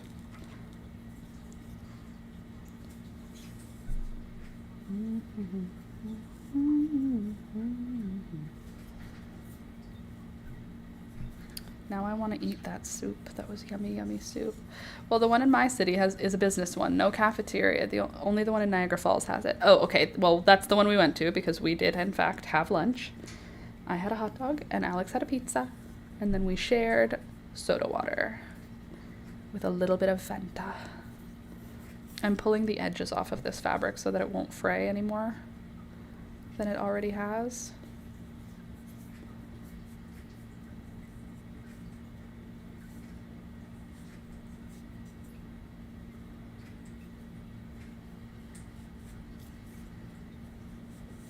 Okay. It's been closed for a while. Oh, well. Now I know. All I know is I went to all of the garden centers just to see if there was anything else good. Arrangements are in place for the belugas to go to different parks in the USA. Well, great. How about the belugas go back out into the ocean, okay? People are like, oh, they won't survive. I'm like, well, they're not really surviving in captivity anyway, so let them go die in nature at least. Let them go die where they're from. I bet you they would want to. I wonder if they would hate going back into the wild because the water of the ocean is cold. You know, like if you've been in a chlorinated pool for your whole life, but you're from the Great North, and then they're like, okay, go ahead, be free, back to the ocean. Would you be like, this is way too cold for me? Not sure what they're gonna do with all the deer, though. Probably euthanize them if they are not a special variety. If they're a special variety, they'll transfer them. If not, they'll euthanize them because deer are pests. I would imagine. I don't know if that's true. I just made that up. But deer are pests in large numbers. I mean, maybe they will put them into a hunting place so that people can hunt them.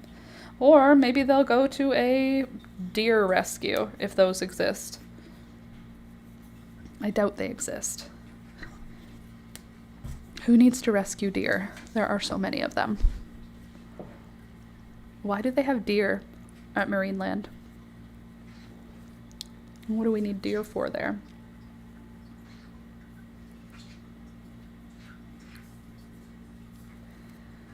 Alrighty then.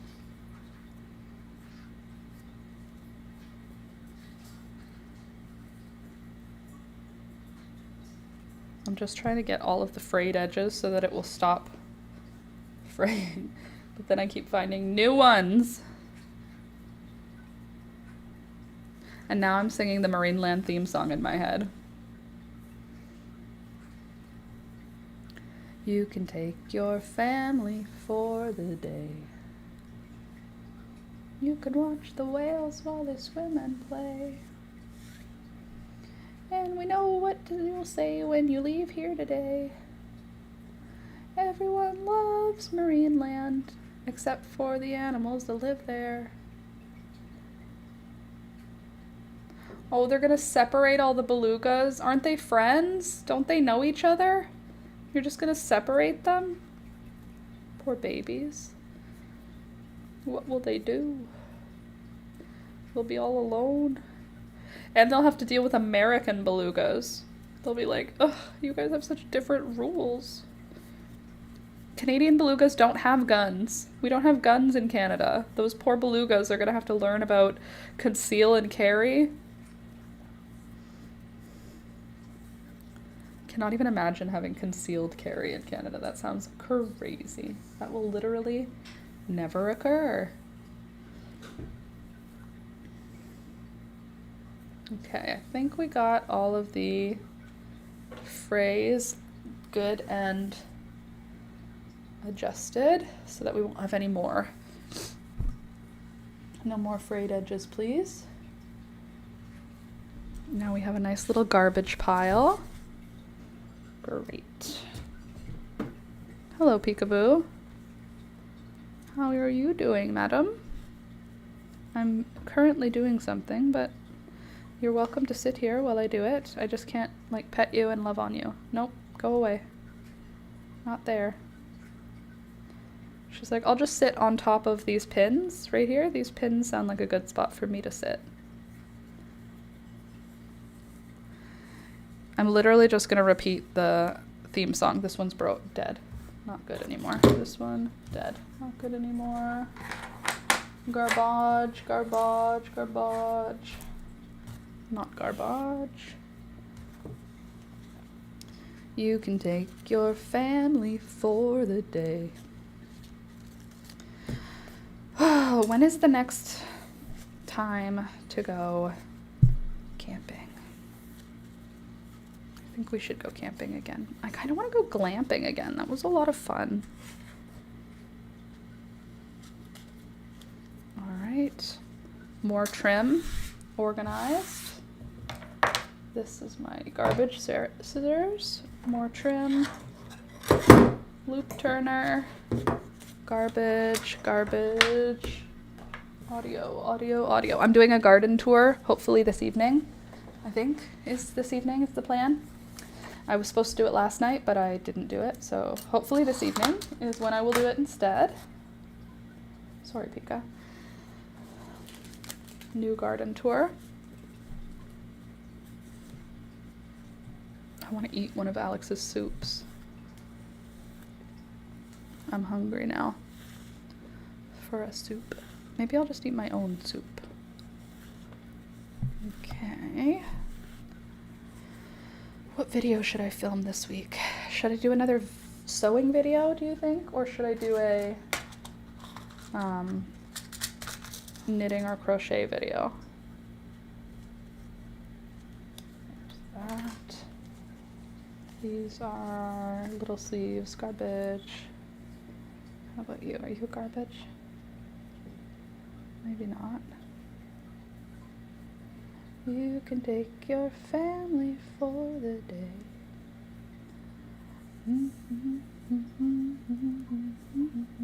Yep, garbage.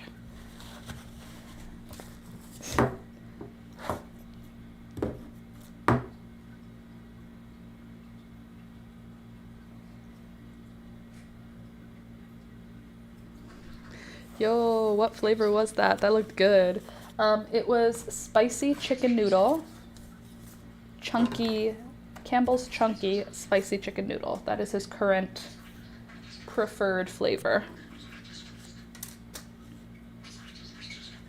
Campbell's Chunky Spicy Chicken Noodle.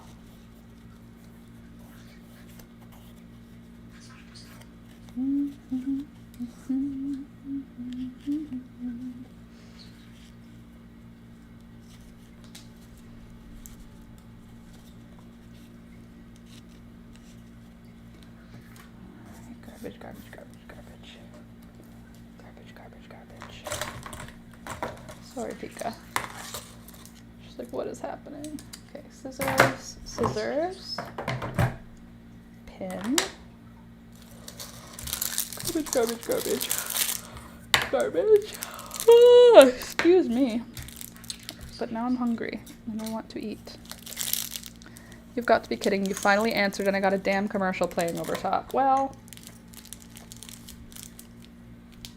sorry. Could not hear. Sorry, what flavor? The flavor is spicy chicken noodle. Campbell's Chunky Spicy Chicken Noodle.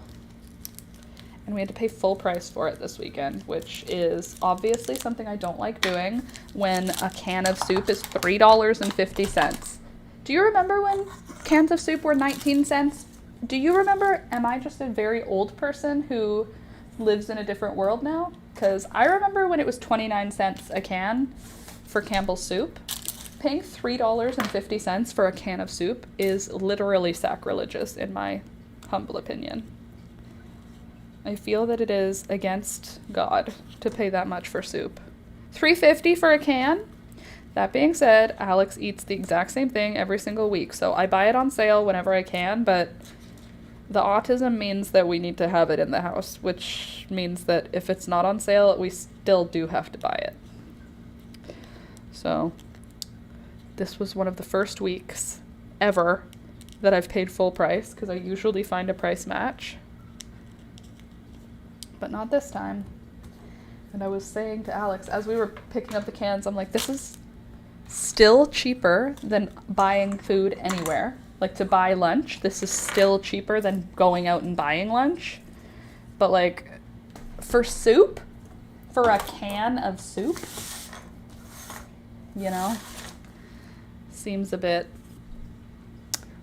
like this. Really? For one can of soup? Sounds interesting. It is interesting. It's very tasty. Soup is insane priced now. That is insane. Compared to what it used to be. I mean, obviously insane is relative, right? Like, no, it's a good price compared to ordering food from an app, sure. But compared to what it used to be, do you use the Flip app to go through the flyers and search for items to find where on sale? Of course I do. I'm not paying full price for anything if I can avoid it. Especially that soup, because it goes on sale for like $1.99. So when it goes on for $1.99, we buy a lot, but he eats 5 a week every single week, no matter what. He eats 5 a week. So if we don't buy it for on sale price, it doesn't matter what price we buy it at, he's going to eat 5 a week. That's the point. These 5 of them are going every week forever until he's no longer interested, which I don't know how long that will take. I guess probably till winter, when he switches to a different thing. This is the soup he's into right now. The previous soup was the instant noodles. And before that it was, I think, beans or chili or something before that. Anyway, it's the tism, I say, and I don't mind it. At least I always know what I can feed him, if in doubt. When in doubt, he has a very scheduled food. Okay, there. This is the garbage that was just sitting on my desk all weekend. Oh, lost a piece. Piece of garbage dropped. Okay. Off to the trash can with you.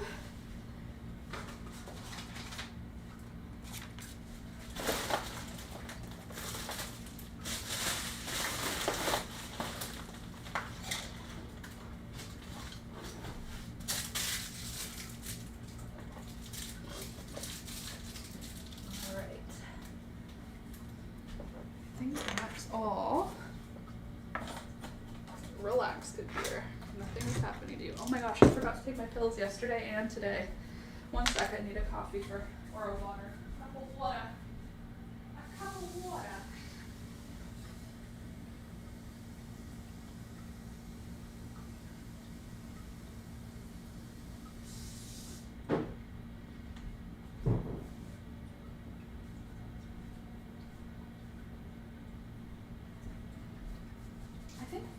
Tuna sandwiches for lunch. That's what I think I'm in the mood for today. A tuna sandwich. It's either a tuna sandwich or an egg salad sandwich. Help me decide. What are we in the mood for? Honestly, now that I said egg salad sandwich out loud, that's kind of got me. I got a bit of a hankering. So many pieces of garbage on the floor.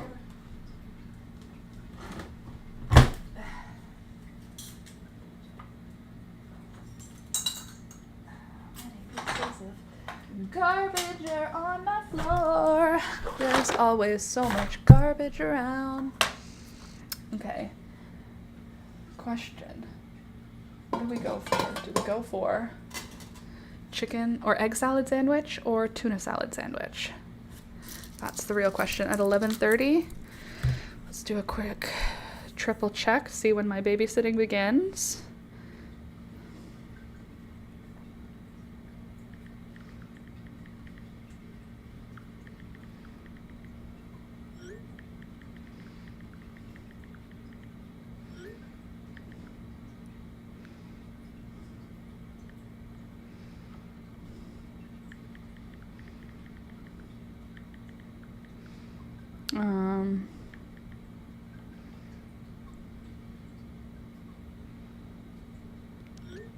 Cool. Now that I'm thinking about it, I think I want an egg salad sandwich. I'm gonna go put the eggs on the stove so that they will be ready when it's lunchtime. Since you guys are, you know, super duper engaged.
Eggs are now on the stove. Eggs keep being on sale, which is nice. So lots of egg salad, French toast, etc. Eggs haven't been on sale here in a while, but we buy at Costco, and I bought them the last time they were on sale, so we have 30 eggs and another dozen, so 42 eggs. I have enough eggs to do a lot. It's cherry season where I live. I'm so happy about it. Okay. Clean the fridge. That was done. Go to the laundromat. That was done. Wash seed starting. Did that. Deliver Candace's pillow and take pets to the vet. Have not happened. Get fishing license. Done. Fix barbecue. Done. Fix lawnmower. Done. Beauty. The to-do lists are getting to done. Cherries are amazing at this time of year because it's the season for them.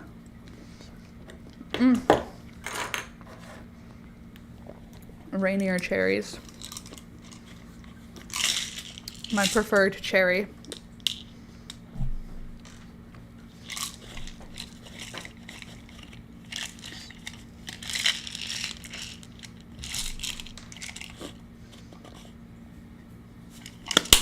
Cool. We do love French toast, don't we?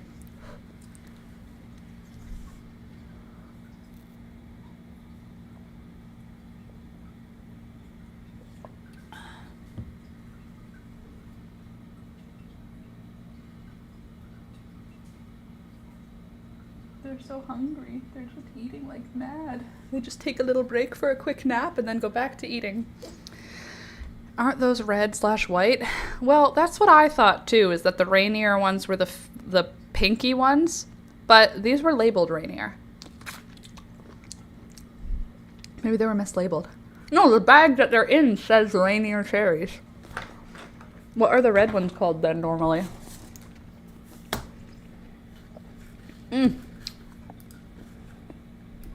Rainier cherries.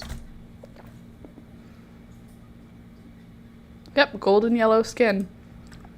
Yeah, so these are not Rainier cherries, but they are labeled Rainier cherries, which is incorrect. But they were in bags labeled Rainier. Maybe the farm was called Rainier.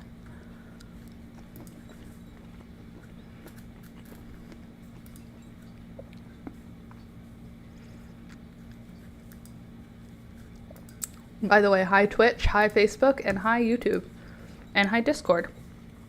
Welcome. Happy you're here. Oh, I'm happy that that's at least the main garbage is now cleaned up. Most of it. Still need to do a good vacuum around here, that's for sure. It's already 11:40. I feel like I didn't do anything today. Did we even do any? What took the most time? We didn't even go through the garden. I genuinely don't know what took up the 3 hours today, but can't say I'm surprised by that. It's just the way it goes sometimes.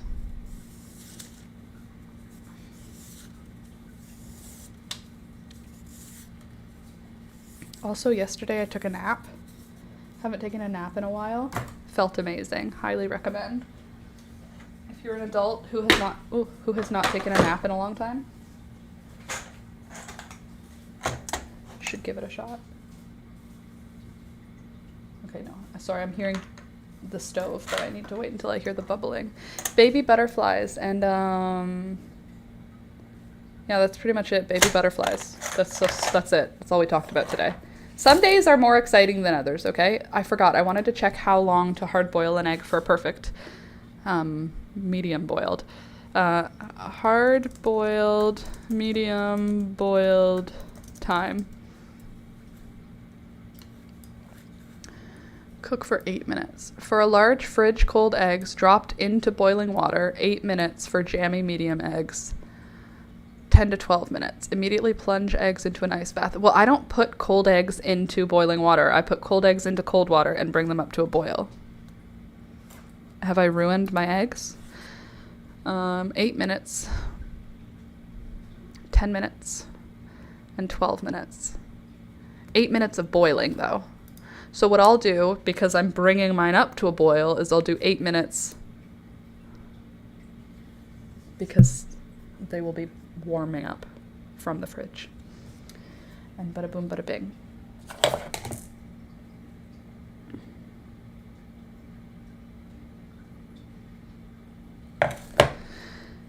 Okay. All my little clips. These are so fun and useful, but they do take up a lot of space in comparison to pins. I do it like you. I cook for 10 approximately. You know what I actually do, Candace? I bring them up to a boil. I let them boil for 1 or 2 minutes, and then I turn the water off. I walk away, and then when I come back and remember that there's eggs, I put them in cold water. That's like usually how it happens for me. We got this thing to try and prevent dog barking when people come over. Doesn't work. It works as in it makes the noise it's supposed to make the dog stop barking, but it doesn't work to make the dog stop barking. So, oh well. We tried our best. Okay, no more clips in here. Just a bunch of nail polishes that need to be put somewhere. Pencil, pen, marker. Oh, I love when everything's getting organized. I also am so happy we did not lose a monarch. Yesterday night, I'm pretty sure I lost one of them, so the fact that I found it this morning feels great. I'm gonna put the pins and the clips together because to me they are the same, right? Well, so far I still can't hear the boiling of the boiling water. It would psss over the edge of the lid if it was boiling yet.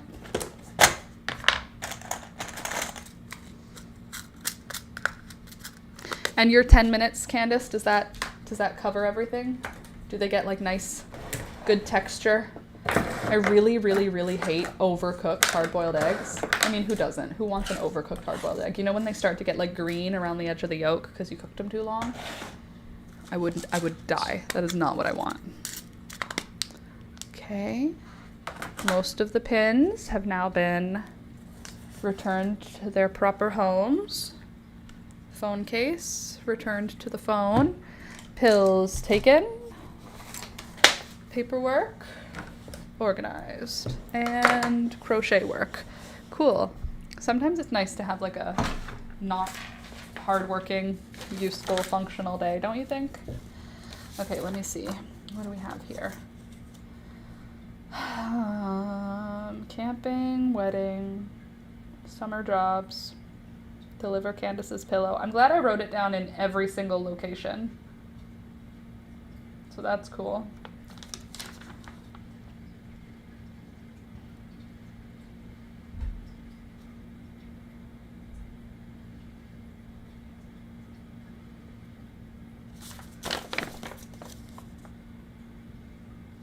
Okay.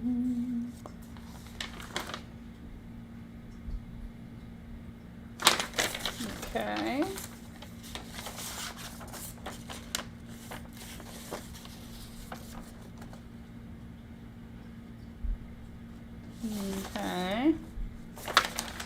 I am so very annoying with the way I write so many lists. I just want to make sure it's cooked. Sometimes I do it like you, boil a bit, shut them off, then forget about them for a while. Sorry I'm late. Good morning. Sorry I'm late. Very late. Good morning, everybody. Good morning, Michelle.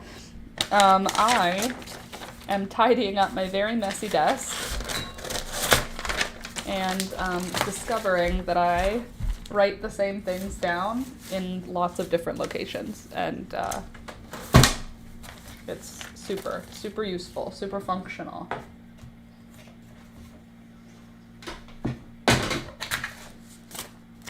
I need to make the list of July, August jobs that need to get done. I haven't made the list. I'm just looking at my June jobs, and the June jobs got done. So maybe I just need to always make a list. You look pretty today. Oh, thank you. I have clean hair. That's about all I can say. But thank you. That's very sweet of you. That's not garbage. I have this that I want to put into a frame. My grandma made it. And I think it's so cute. And I kind of want to color the cat gray. But I also don't want to make any changes to it. But this is one of my grandma's things. I don't know how that bonnet is supposed to make sense for how big the child's head is. But I wonder, did you design this too, or did you just make it? I don't see any lines.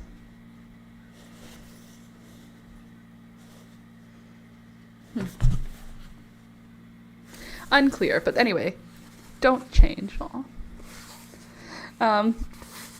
You're a nice lady. Here.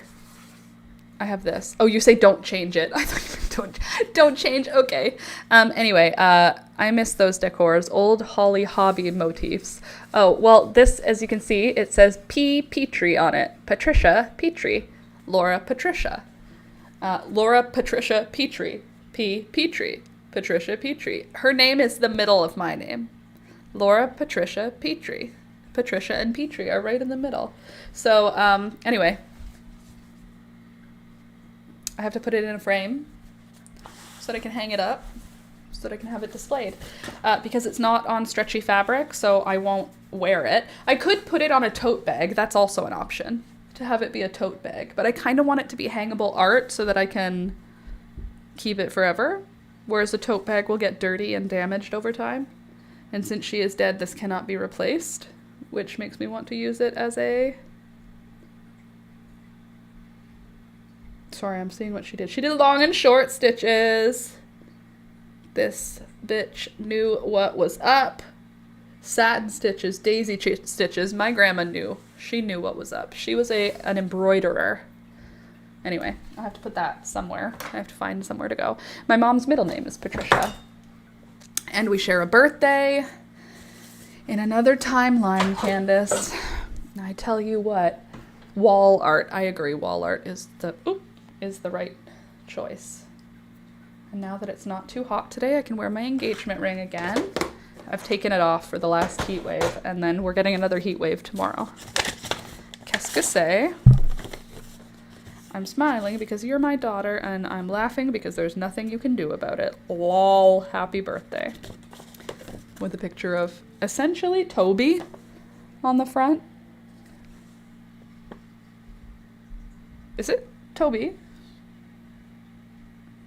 Were you somebody else's dog who took photos of chihuahuas before? So cute. I don't need the envelope anymore. That can go in the garbage. The card stays, the envelope goes. This Ricola is 2 years old, so it can also get thrown out. This is scrap fabric, but a good size, so it can stay. Oh, there you are. I need this for today. Oops. Good. And nail files over there. Watch. Over here. Yay! My desk is virtually clean. Just a few things left to put away. What a good feeling. I'm very good at not tidying up for many, many moons. But today, I will get it all tidied up so that I can use my desk again for... I hear the sizzle of my pots on the stove. Please hold. Where did the garbage go? This is garbage? I thought I put it down here. Can't see it from the other side.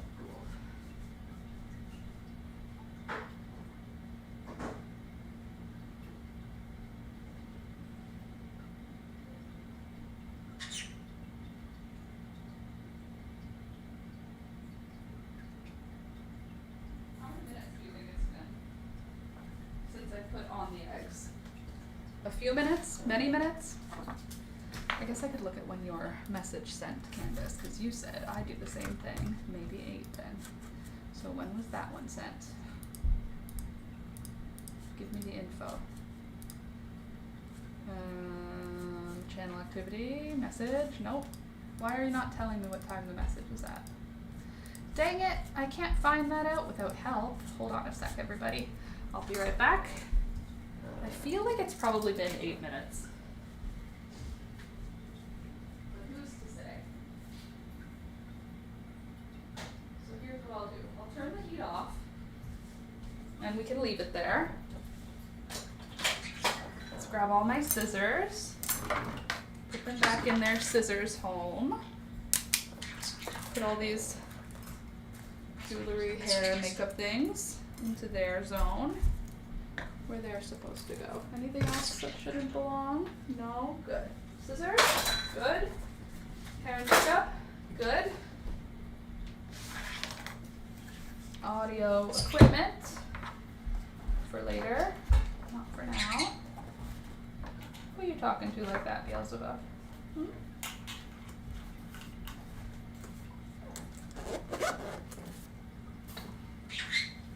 Hi, bird. Who's a good bird? Beelzebub, are you a good bird? Good bird, good bird.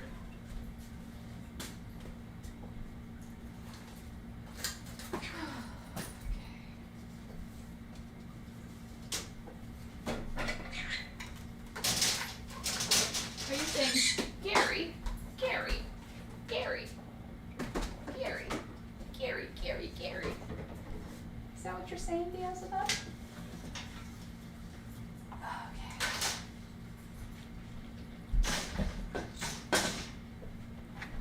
So I guess Elizabeth is a toddler now, since she runs. I feel like she's already done toddling. She's pretty quick now. And she can run, like down hills and on uneven surfaces. So I guess she's a full-on toddler. Hands on the ground, probably not a good idea.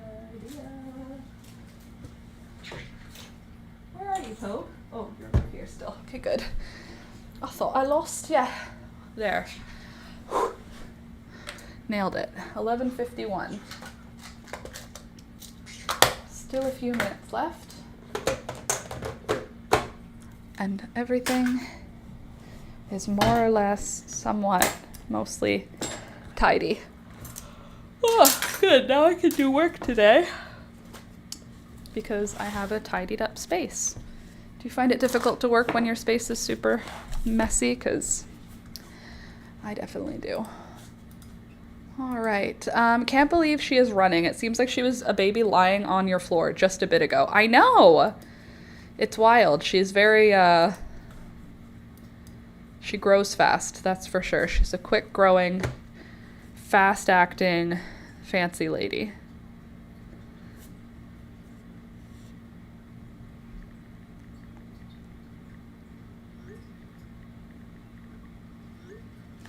Cool.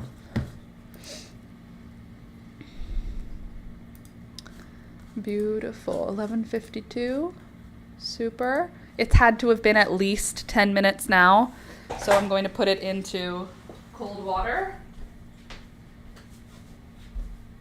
Or into just out of the hot water,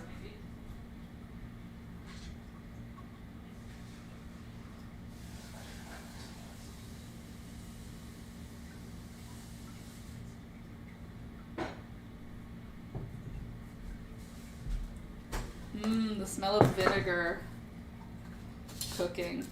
Delightful.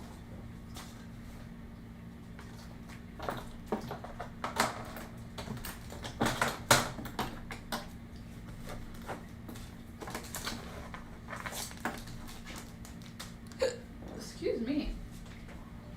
A hiccup. There we go. Now, everything is almost, mostly, sort of clean. Nearly. Let's just put away all the rest since we have all the containers available. This is beautiful things and trim.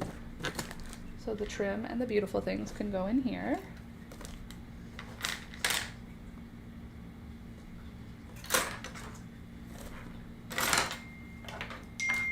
Yay!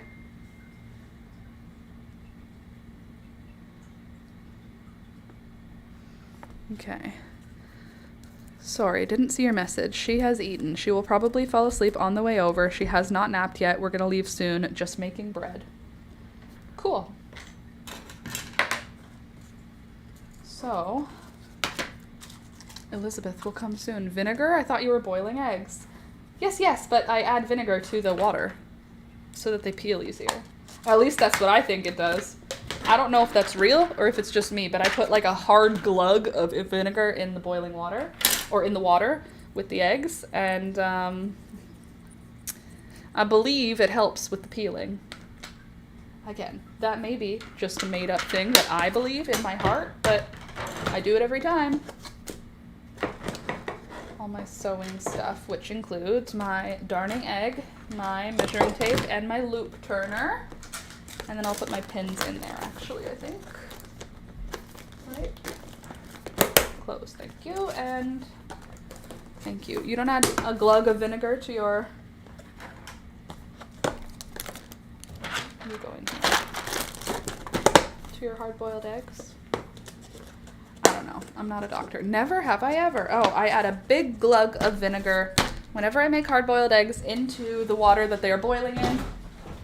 And someone in my life at some point must have told me, because I doubt I made it up, that it helps. The baby child will be on the way soon. She's not a baby anymore, though.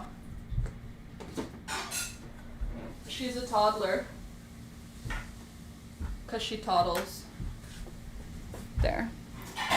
Cool. A nice tidy spot. Great. I'm gonna see if that's a real thing or if I just made it up, Candace. Let's find out. Does adding vinegar to the water of hard-boiled eggs help?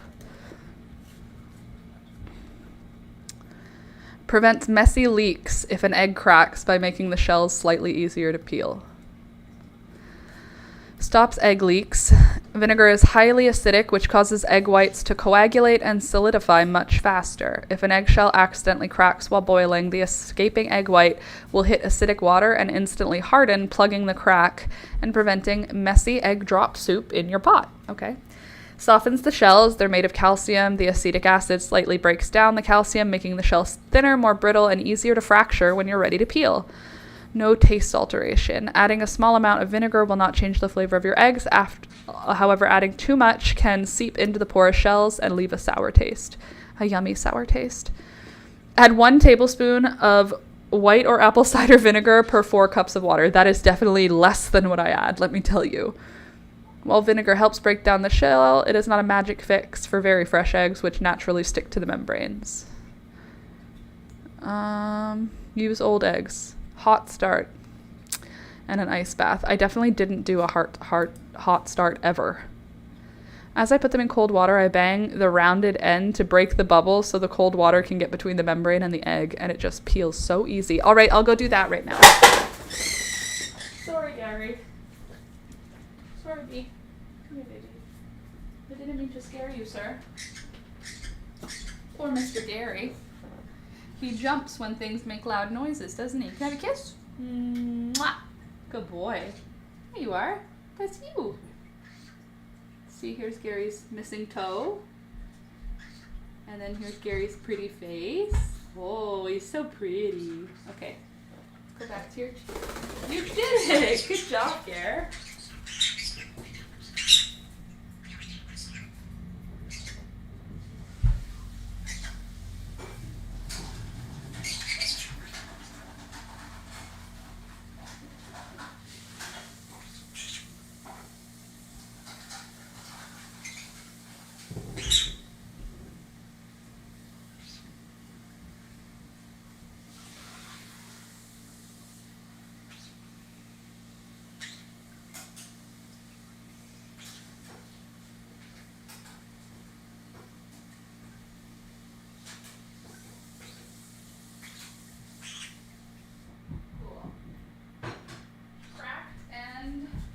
Ready.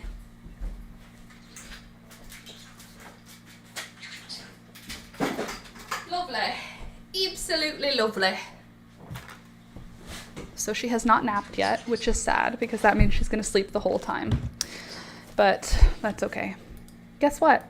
It's midnight. Nope, it's midday. It's 12, which means it's time for me to leave and go make myself and Alex some lunch. And I think, like I said, we're going to have egg salad sandwiches. Are we going to toast the bread or not? What do we think? What are we thinking?